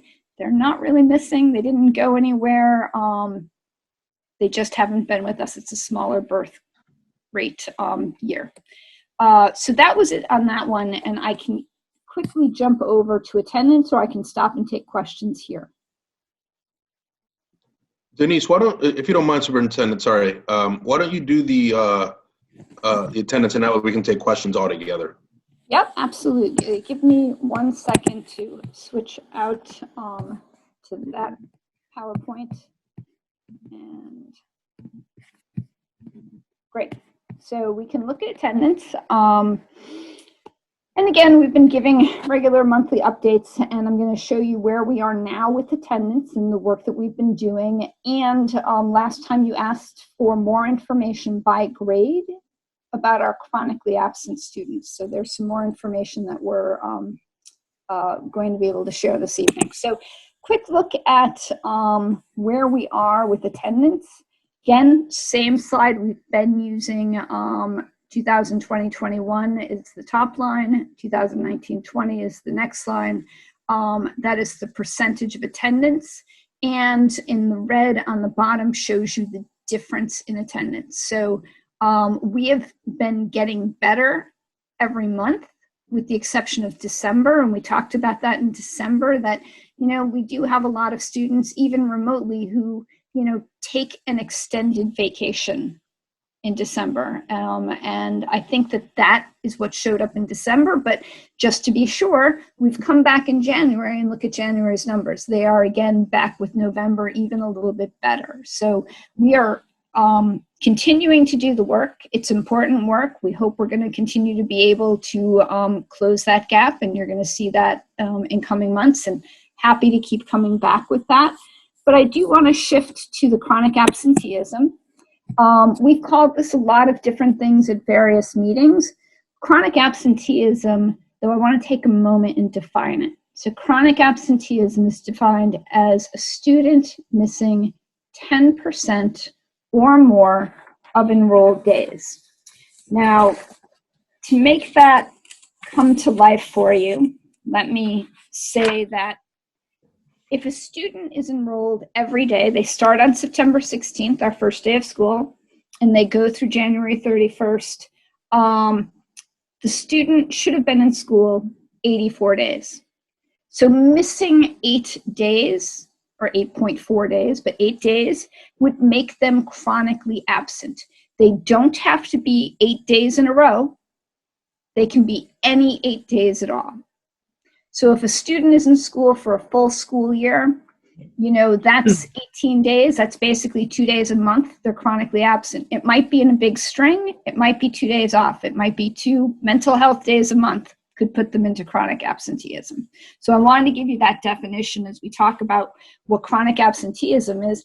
And it's helpful because it's also that trigger that says we need to jump on this now, right? So that's a good metrics for us to use. So let's look at what chronic absenteeism is. And here it is by grade. I'm going to apologize. Up here it says 1920 and 1920. That's obviously 2020. So school year 2020 versus school year 2021. And what you'll see, sorry, I'm going to put that in presentation mode so you can see it. Chronic absenteeism is a challenge. It is absolutely a challenge for our district, for lots of districts, but it's something that we're committed to working on. And even though these numbers, no one's happy with these numbers, what we're excited about is that in almost every grade, you're seeing that this year our chronic absenteeism is actually down in a lot of grades. Excluding 8, 9, 10, and 11, it's down, and it's down anywhere from 1% to more than 10%. So that's really great. I mean, we do have an absenteeism problem. We do have a chronic absenteeism problem. And yet the efforts that we've been making, combined with a few other factors that I want to get to, are starting to show some change, bear some change. I'm going to get to that in a moment. But I also wanted to show you another slide that we've looked at, not just by grade, but we've looked at groups of students. So when we look at chronic absenteeism, we've also looked at it by race and ethnicity. We've looked at it by disability and by English learner status. And here too, we have made progress in each and every group. So that's good news, but it's even hard to say it's good news given that we have a chronic absenteeism problem and that our numbers began high. We began working in earnest in tackling this problem last year as a whole school district. And I want to go through some of those efforts here. I mean, obviously there's been work that's done across the board and in the different things that schools have been working on. But last year, we really put a giant spotlight on chronic absenteeism. And at the school level, we've seen, and you saw, we had several guest speakers in 2 meetings ago, I believe, relationship building and how important that is to coming to school.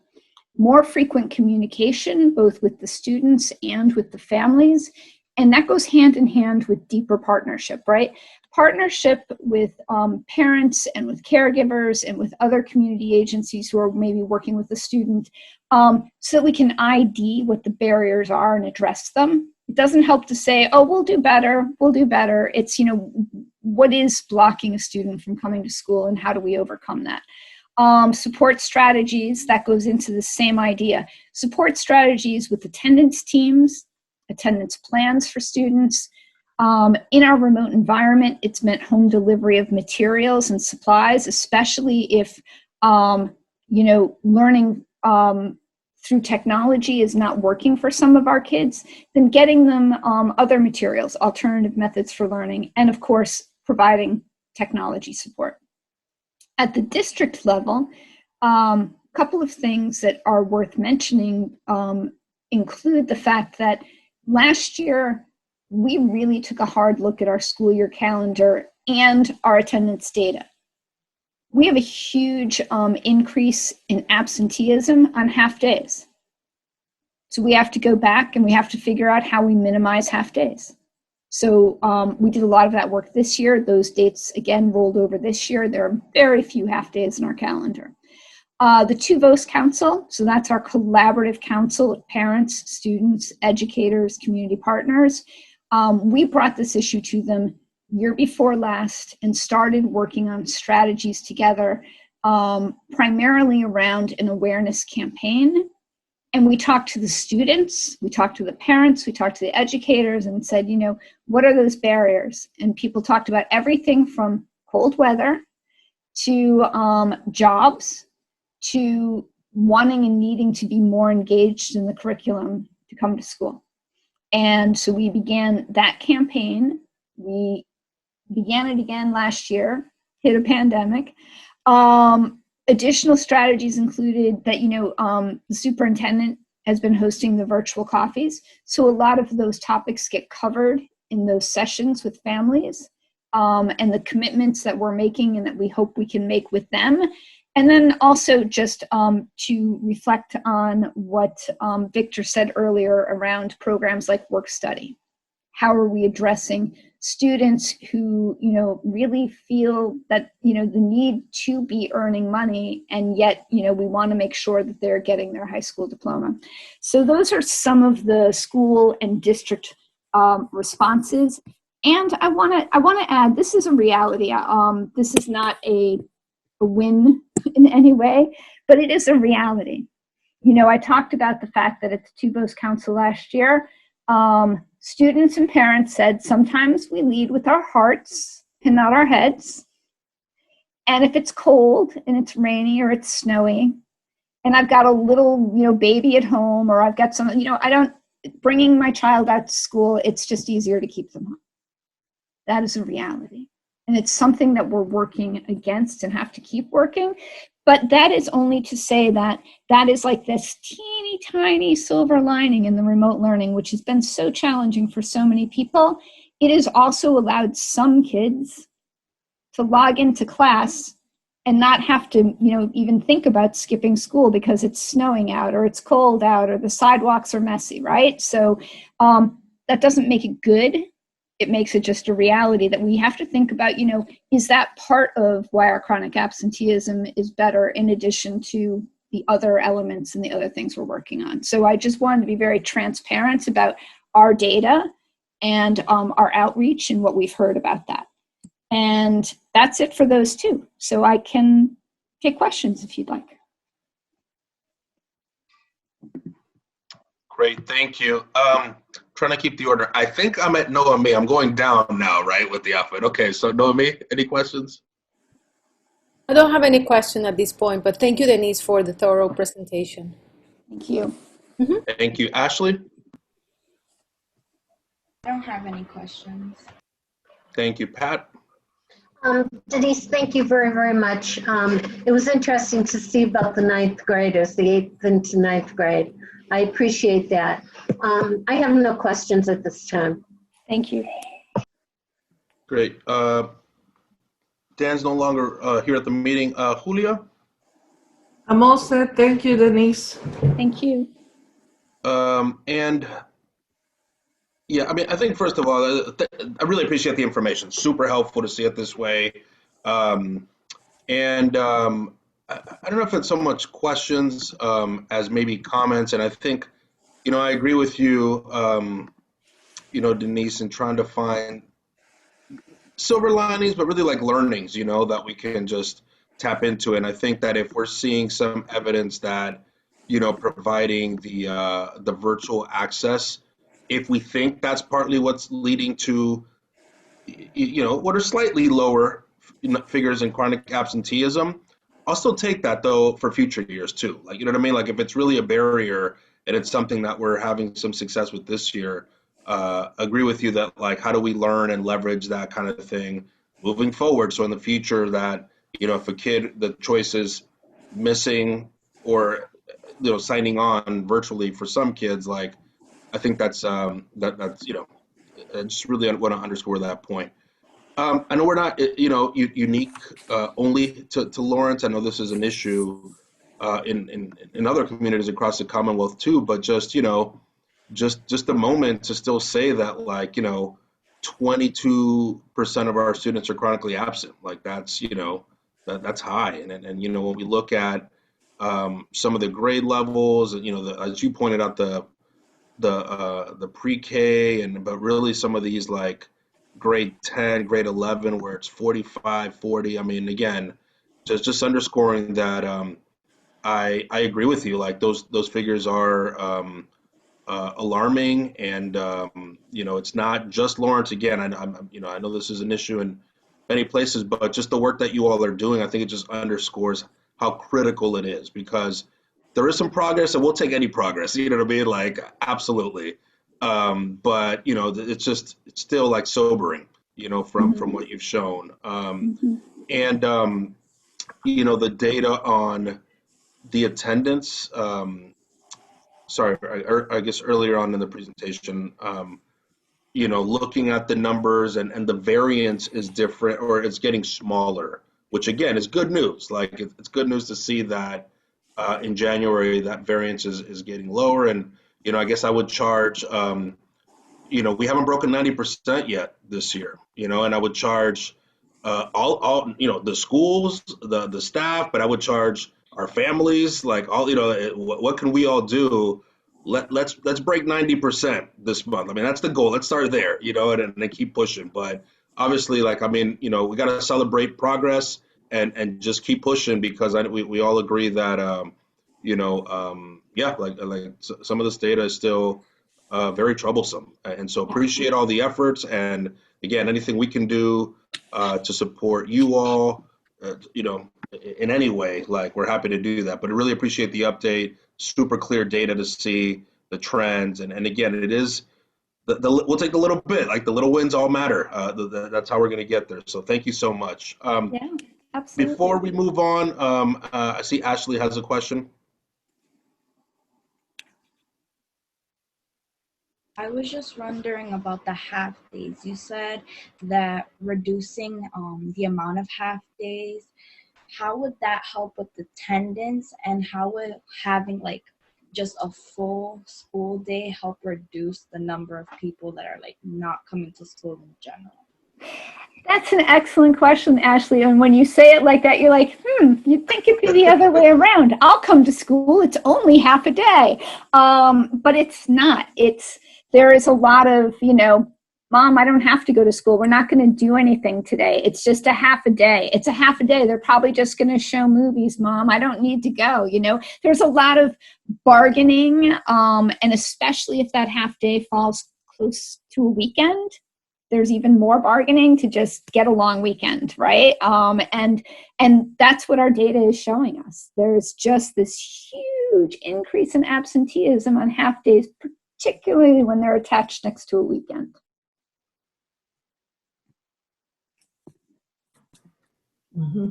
Thank so we're you. coming back to you, Ashley, to get some advice on how to help get them. Let me see. Also wondering if half days being closer to weekends causes more people to be absent. How would maybe changing half days to more closer to the beginning of the week, or a Tuesday or Wednesday, how would that affect the data? Yeah, let us look at that. Let us look at that. I know we've looked at it before, and off the top of my head, I can't remember how big a change it is. There's still an increase in absenteeism. I do remember that. We'd have to go back and look and see, is it, a small increase, or is it almost as big as the weekend? But it would certainly at least logically make sense that, people aren't trying to slide in an extra day of the weekend, right? They're not trying to create a long weekend. So thank you for bringing that up. Great. Thanks so much, Ashley. Denise, thank you so much. Great. Cynthia, do you want me? Yeah, go ahead. We're going to give them a quick preview of the family experience survey results. Yes, and it's a lot of slides, but I'm going to just try and move it quickly. And then if you want to see more at some point, I can always come back. How's that? So let's see. All right. So for folks who might be familiar with this, every year we do an annual survey on, it's called a family engagement survey or a climate survey. And guess what?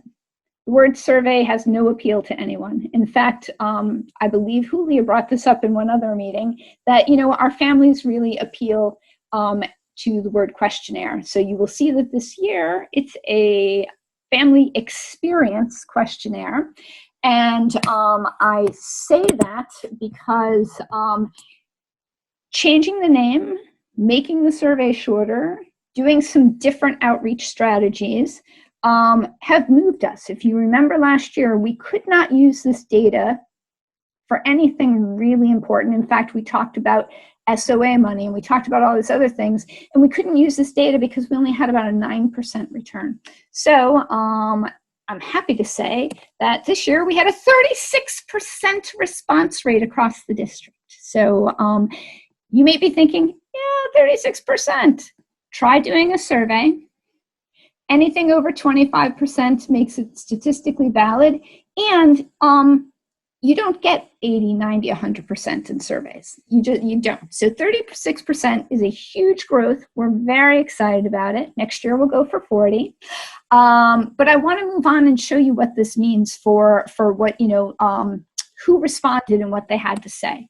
So when we look at who responded, I want to take a moment and give a shout out to a lot of good schools. All of our schools worked really hard on this.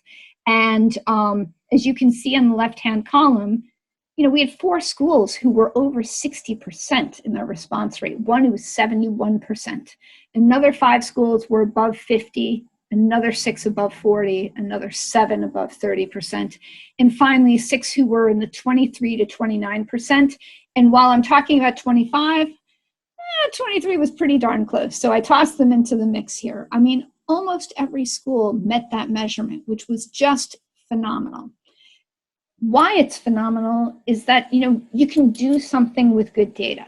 So we closed this survey on Monday, literally 48 hours ago. We are spinning out school level reports right now, and those are being sent to schools. And we are providing some guidance on schools about how to use this data, right? Consider the challenges and opportunities with remote learning, which we asked about. Really look at, is there a sense of belonging by students in your school? What's the level of connection and partnership expressed by our parents? What's working around communication? Are you doing a good job? Let's unpack that. And more importantly, there are some wins this year. And how are we going to take those wins? How are we going to take what's working and move it forward when the landscape changes and we return to in-person learning? So that's really a critical reflection point that this data can help guide folks on. So quickly, who took the survey, right? Not just almost 5,000 of, all of one type of people, right? It's incredibly representative of our district.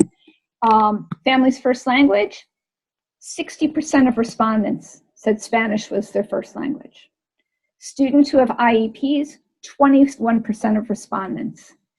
Grade ranges, you can see here on the right-hand side, all really close to reflective of the percent of students that we have in those grade levels. And we asked a new question this year, which is just how, is your student a newcomer English learner? So they've been here less than 1 year. 5% said yes. Our district rate for that, we had a little hard time because we don't actually ask that question specifically, but Kinnan helped me, it's 3.4%.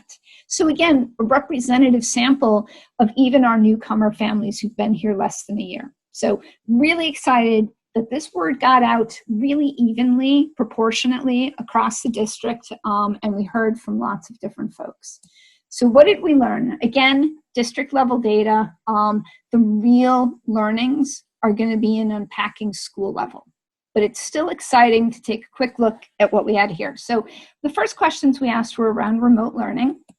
And our first question was around simply how would you rate it? How would you rate your child's overall remote learning experience? 78% said excellent or good. Another 22 or so percent said fair. We had 8% who said poor or very poor. And again, that goes back to unpacking that at the school level. Is that disproportionate at some schools? Is that evenly spread out across all, and why? As we look at, what were the remote learning challenges for the student? You can look here at all of the list. The things that we would expect, like broken technology and unreliable internet, certainly showed up. But what really jumped out as being the most significant challenge for a student was just trouble staying engaged in a remote environment, trouble staying engaged from home, and their children missing their friends, and that's very, very social aspect of the community that's school. We then asked them, for parents, for you, the parent, what's your most significant challenge? Now, again, dealing with broken technology certainly comes up. It's the parent who's probably dropping off broken technology and picking up new technology. But really what stands out here is the real struggle for working families. And the struggle is split almost evenly between I'm working from home and I'm trying to help my kids and it's all too much, to I'm at work and I'm really unable to support my kids, right? So there's this real stress, guilt, challenge when it comes to our working families and being able to support their kids. I also highlight out that that's probably a little bit attached to the 10% who also said emotional stress was an issue for them. We know that remote learning is hard, but we took a moment to ask if there were any highlights.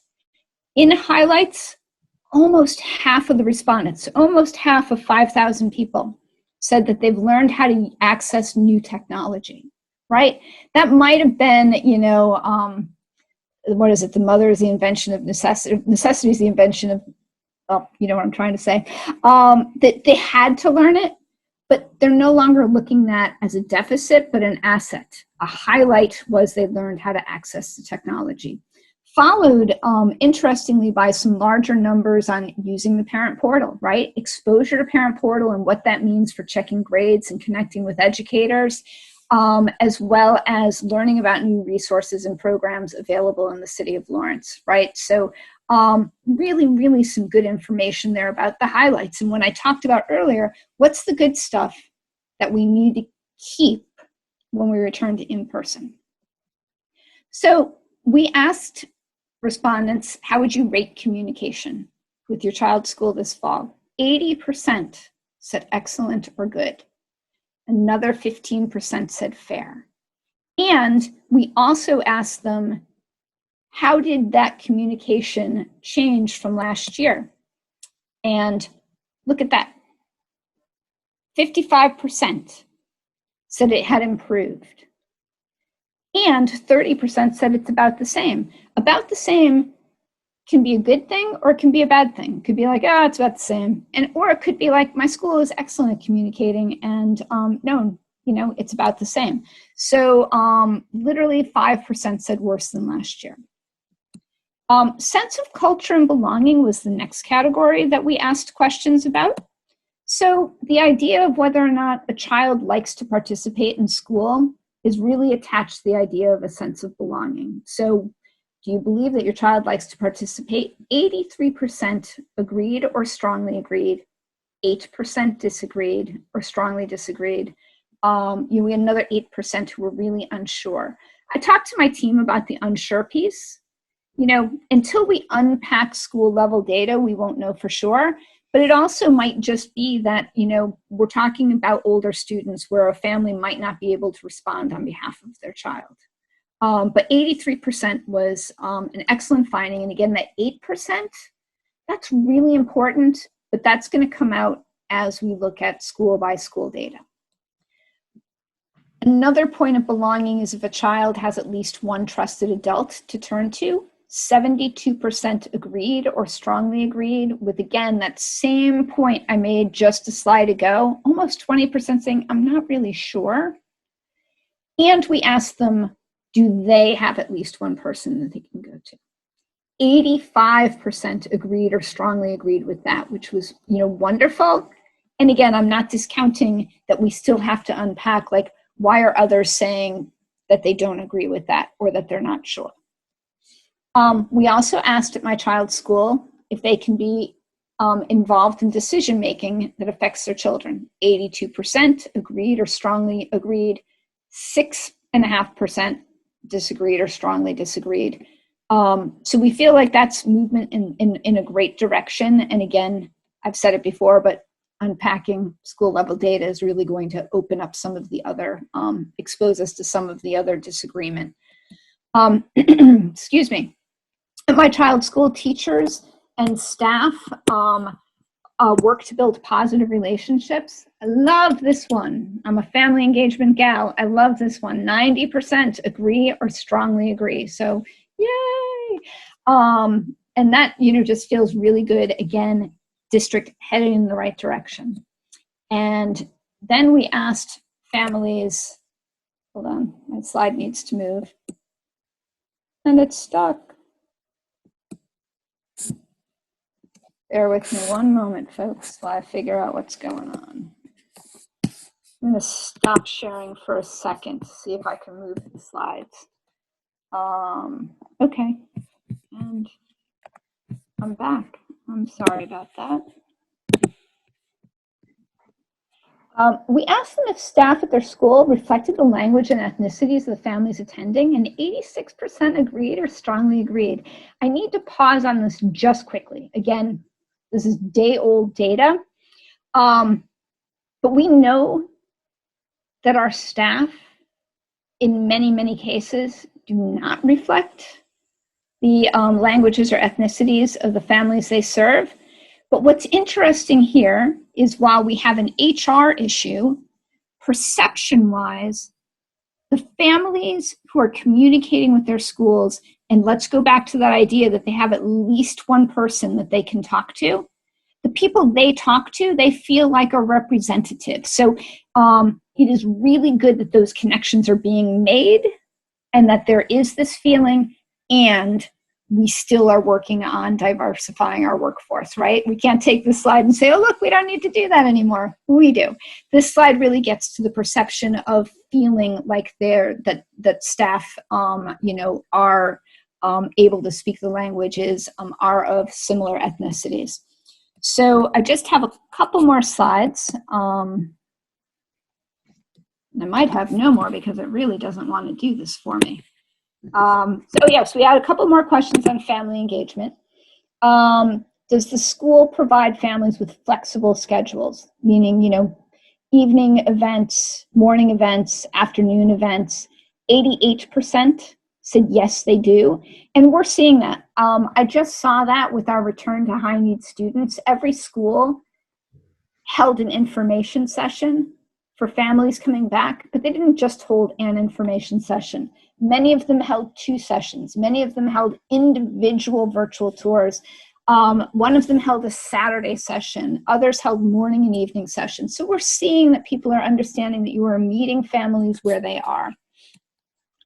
We also asked if the school provides trainings about things like technology, literacy night, curriculum level, of what to know at a certain curriculum level.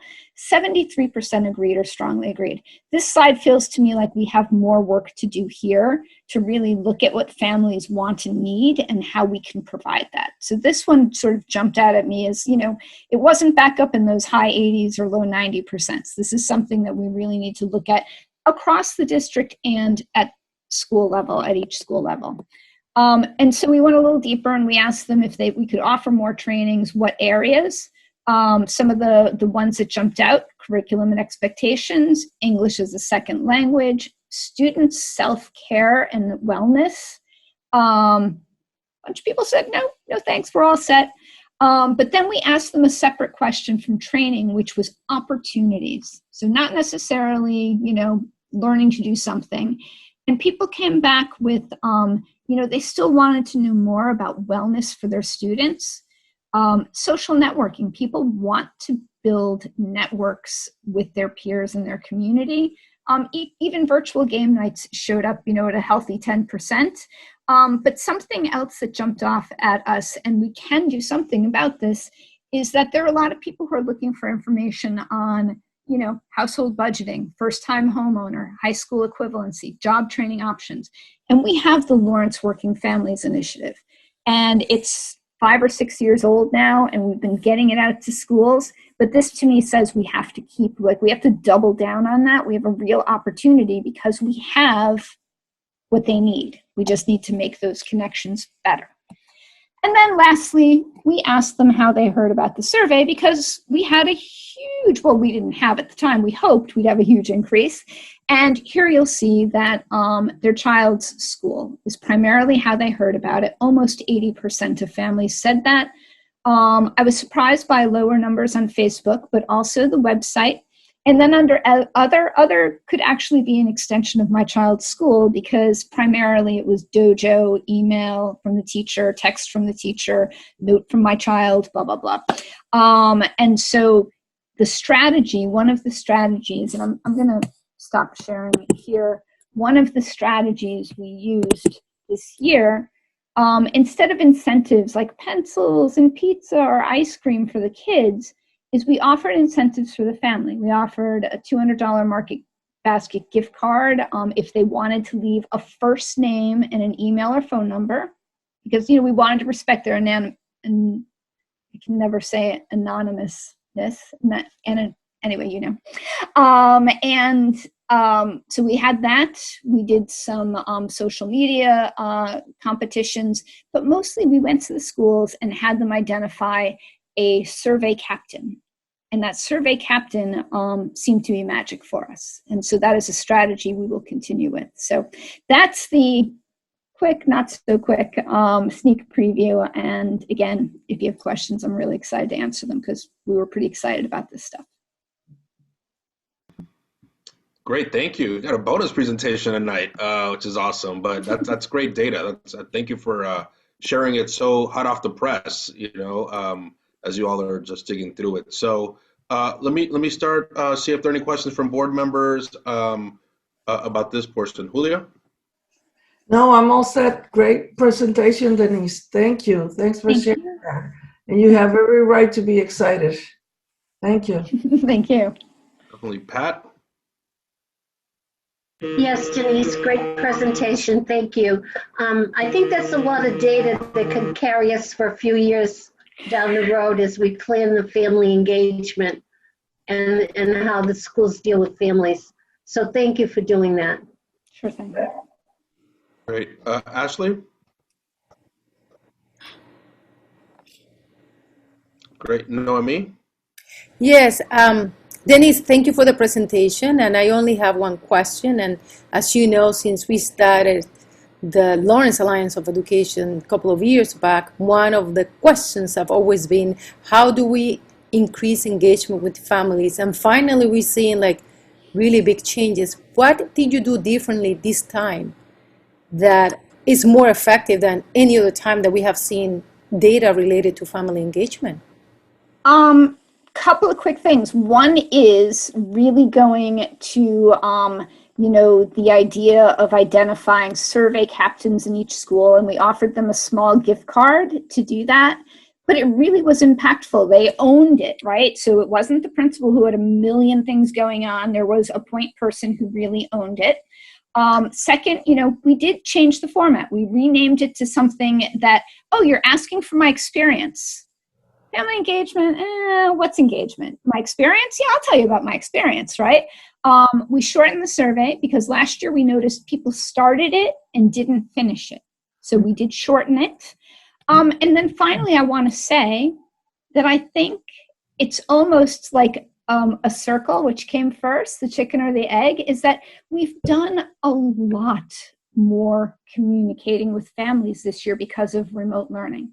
So they're used to hearing from Dojo. They're used to hearing through text. So to ask them, and there's a thing that we say in family engagement, which is, you can't just say, hey, we want engagement, come to our PTO, come to our potluck.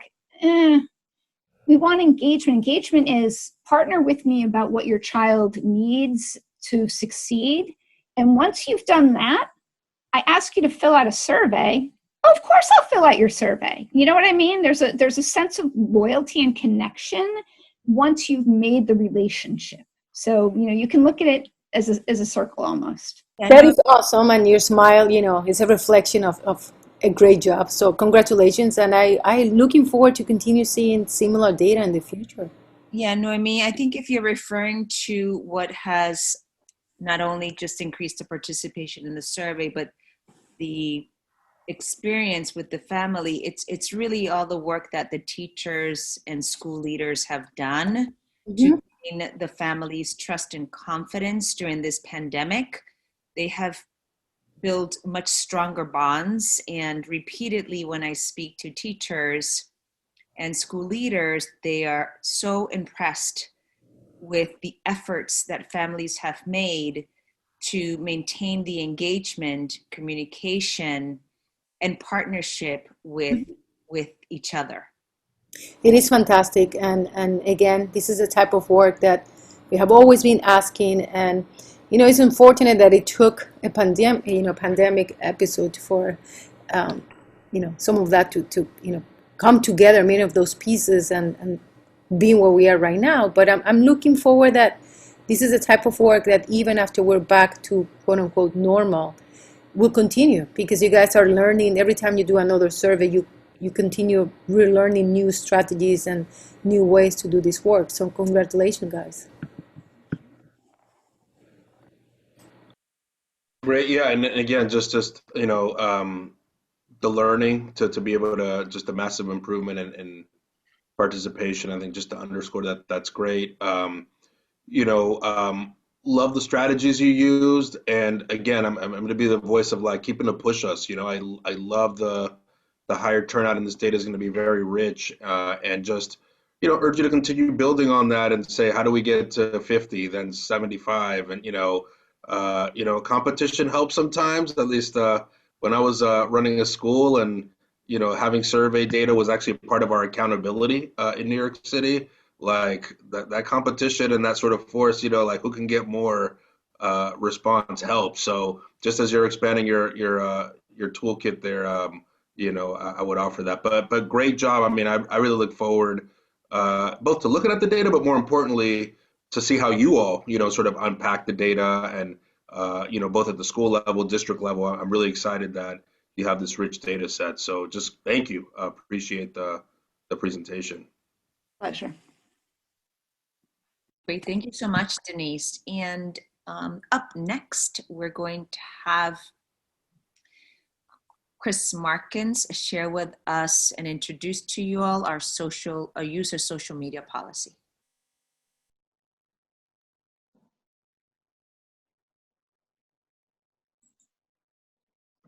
You're on mute, Markins. Thank you, Cynthia. Dave is going to help me out on his end as well. I think he's getting that lined up. And I think, I don't know if she's logged in. I think Angela Smugula is going to be available, just in case this veers into the more legal side of things in terms of questions. So yeah, this is something that we've been discussing for actually quite a long time, and we've had sort of working versions of this going back a ways. Obviously, the last year has really, I think, put it into more stark relief exactly how important virtual and digital outreach is. So it sort of moved it to the forefront this year, I think. So we wanted to put this draft in front of you guys, get your feedback, and then work with whatever you had to give us, and then come back with to you guys to finalize something a little later on. Dave, are we queued up? Sorry, just fritzed out. Let me do it again. No, that's okay.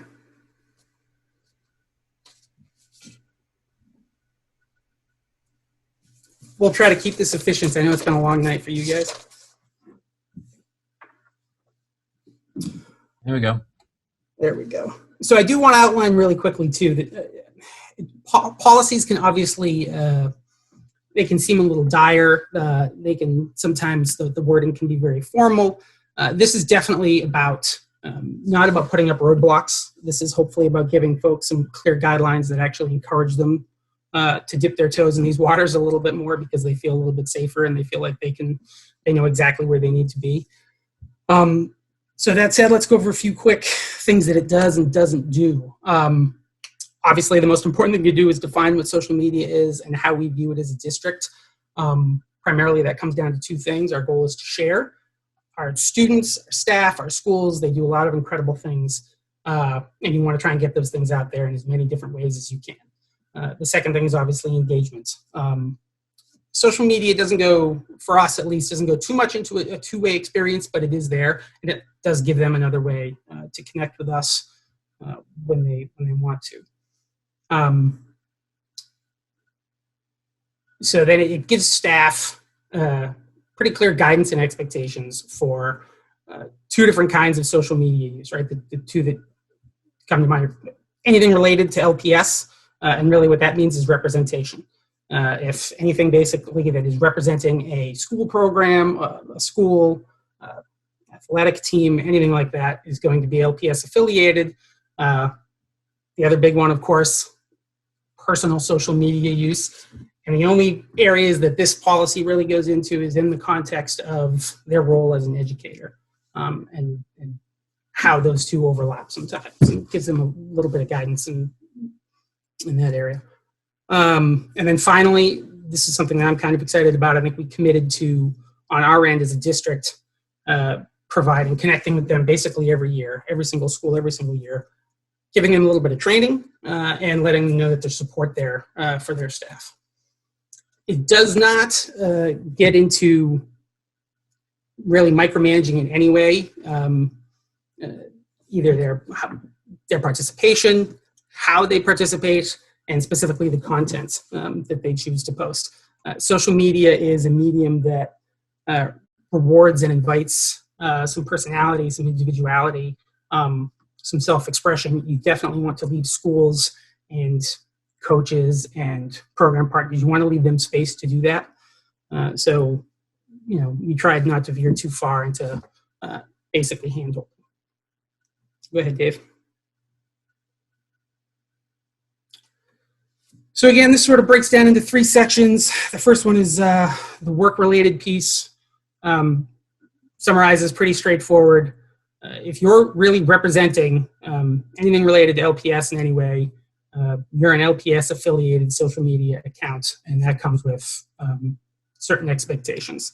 Among the first of those is that the person who's responsible for that account is going to clear it with their supervisor, and they're going to understand that ultimately they're responsible for what goes on that account. That includes understanding this policy and, you know, following those guidelines.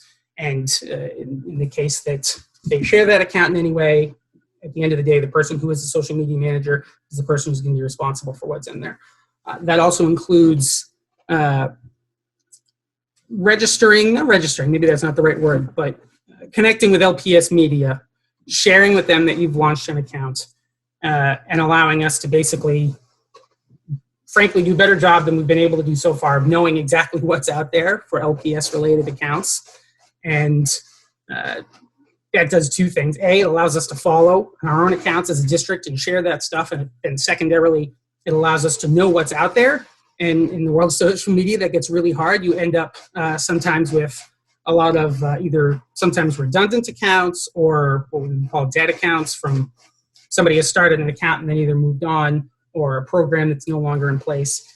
And if possible, what you'd really like to be able to do is understand that those things are out there, and when the time comes, if necessary, again, you're not micromanaging those accounts, but when the time comes, you have the ability to pull them down. And then the last piece of this is, if you're going to be a social media manager, you need to understand that there are guidelines for how we want to engage with the community and how we want people to engage with us. That at the end of the day, we're an educational institution, so you're trying to obviously keep things on the right side of appropriate, and understand that you have a student audience certainly as part of this, and that you're going to be responsible for when you're engaging with the community, moderating that conversation in a way that fits these guidelines. So for personal use, obviously fundamentally, we have no interest in abridging anybody's First Amendment rights, and we have no interest in telling people what they can and can't say on their personal social media.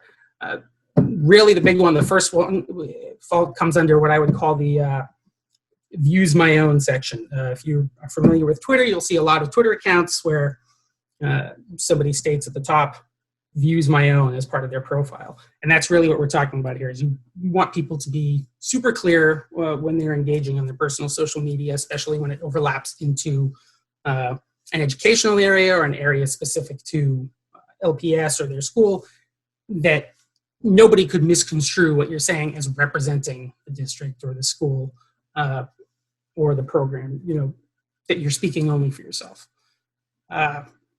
And then the second piece is, again, this is one of those areas where expectations in social media overlap with expectations everywhere else. It's a public forum, just like you would in any other public place. There are expectations that apply to any employee, and probably more so to educators in terms of professional conduct. And those apply to social media as well. And there's going to be some overlap with other policies that address those, and you need to be aware of them, and this spells those out. And then the last piece is the training piece that I talked about earlier. Obviously, the first and most important thing is going over this policy with all our schools, making sure they know it's there, making sure they understand it, addressing some fundamental do's and don'ts of social media, some best practices. That includes always a big one for us in any school district is confidentiality laws and guidelines, and understanding our own policy around that. And then maintaining personal and professional boundaries, obviously another really important one. Trying to make sure everybody understands where the lines are in terms of how and when you can connect with students over social media, always trying to keep it in a public space. And the other thing I would say about that is a big piece of this is not making sure everybody understands that social media, and we want people to use it and we want them to, get creative with it. It really shouldn't ever replace your traditional communication methods. The things that you saw Denise talking about earlier, to some degree, I think Mary Toomey talking about earlier, the superintendent puts a real premium herself on connecting directly with people as much as possible, right? You see, about the virtual coffee forums. That's always going to be our first priority, is connecting as directly as we can with people. And you don't ever want social media to be seen as a replacement of any of those other methods. It's a supplement, but that's about it. And then the last piece is just everybody being aware that we're always trying to keep track of the social media that's out there, following those conversations, and there are obviously, rules in place to make sure that these things are enforced. That's about it.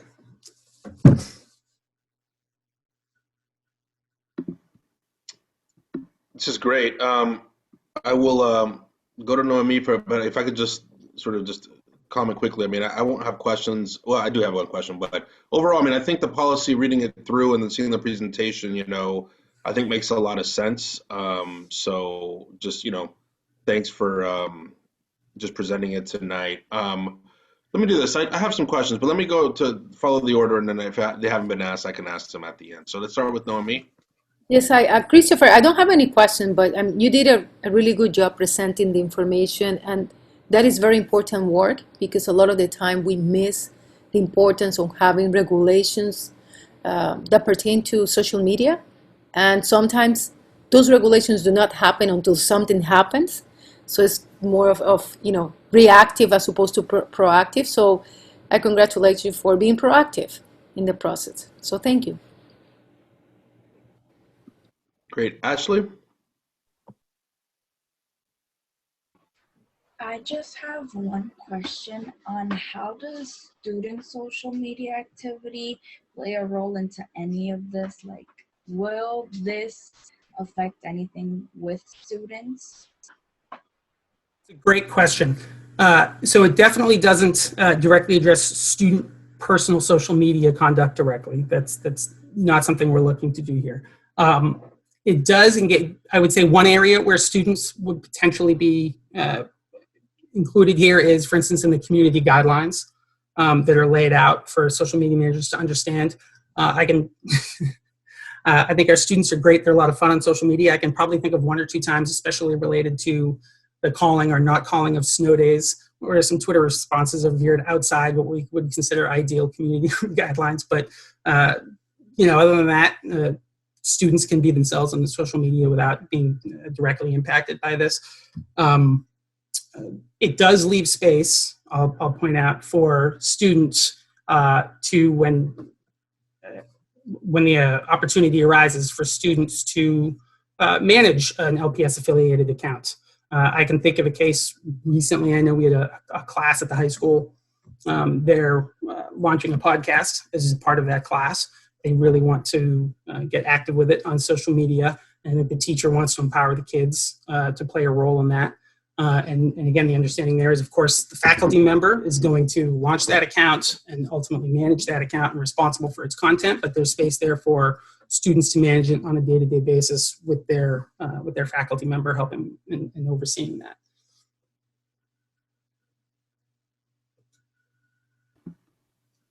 Anything else, Ashley? No, Great. Great. Pat? Yes, thank you, Chris, for this presentation. I think it's a long time coming, the clarification of social media and what needs to be done. Right now, I really don't have any other questions at this time, but I want to thank you for doing this. It was my pleasure. I think we all agree it was a little overdue. Thank you. Julia? Thank you, Ventura. Thank you, Christopher. I don't really have any questions, and I echo Noemi's and Pat's comments. Thank you. Great. And I guess my only question, well, two questions. One is, as we dig into this deeper, can we provide just email to you directly, Chris? Like if there are questions or thoughts around the policy, do we just email it to you? Absolutely. Great. And then I'm just curious, like for a policy like this, which again, I agree makes a lot of sense. Glad we're having it. What does input look like beyond the LAE? Just curious, in terms of like the process you all use to develop this and then input from others. Like, I'm just curious what that looks like. Yeah, no, it's a great question. So like all things communications related, there are many parties involved. I would say the big ones being Denise and the FRC team, obviously, engagement being a big piece of this. The team at LPS Media, who does, along with me and Denise, does a lot of direct social media involvement. And Dave and his group do a great job, and they're involved in this process. And we also have asked the LTU for some feedback, since obviously this affects their membership. And so we're looking forward to getting that and hopefully incorporating some of their thoughts as well. Yeah, principals as well have been asked for feedback. Of course, we always, include them in things that later on they help us monitor, get better at. So yeah, he's right. So LTU, of course, the leadership team, and then we run it by other groups as well. Awesome. Really, really appreciate that. And again, just underscoring just the value of the training, the ongoing training with staff and, around the policy itself, but as tools evolve and new tools happen, I mean, this is always evolving, but great. Yeah, really glad we have this policy. So thank you. Appreciate it. No problem. Thank you, Markins. Thank you. All right, Superintendent, anything further? That's it for us tonight. All right. Thank you so much. So the last item on the agenda is to approve the minutes of the January 13th, 2021 regular session. Do we have a motion? So moved. Do I have a second? Second. Any discussion? All right, hearing none, I'll take a vote. Noemi? Yes. Pat? Yes. Julia? Yes. And the chair votes yes, so that is approved. So before I ask for a motion to adjourn, again, just want to thank you all. Really rich information today. Ashley, I'm going to put you on the spot a little bit because your comments today, really centering a student perspective, I thought were really helpful, just phenomenal. So thank you for bringing your voice. Again, like the kind of questions you ask are just so insightful. I don't know if you realize that, and then they make everyone kind of stop and go, "Oh, I hadn't thought about that." And so just wanted to really, given that I know it's, I think only your second meeting with us, third meeting, just want to underscore how important your voice is. So thank you so much for all of that. So everyone else too, but Ashley, I got to just, highlight for that. So, all right. At this point, I will entertain a motion to adjourn. So moved. You have a second? Second. Great. Noemi? Yes. Pat? Yes. Julia? Yes. And the chair votes yes. So we're now adjourned. Thank you to all the LPS staff who, again, helped with putting the meeting together, all the presentations. Thank you. We'll see you next month, and have a good night. Good night.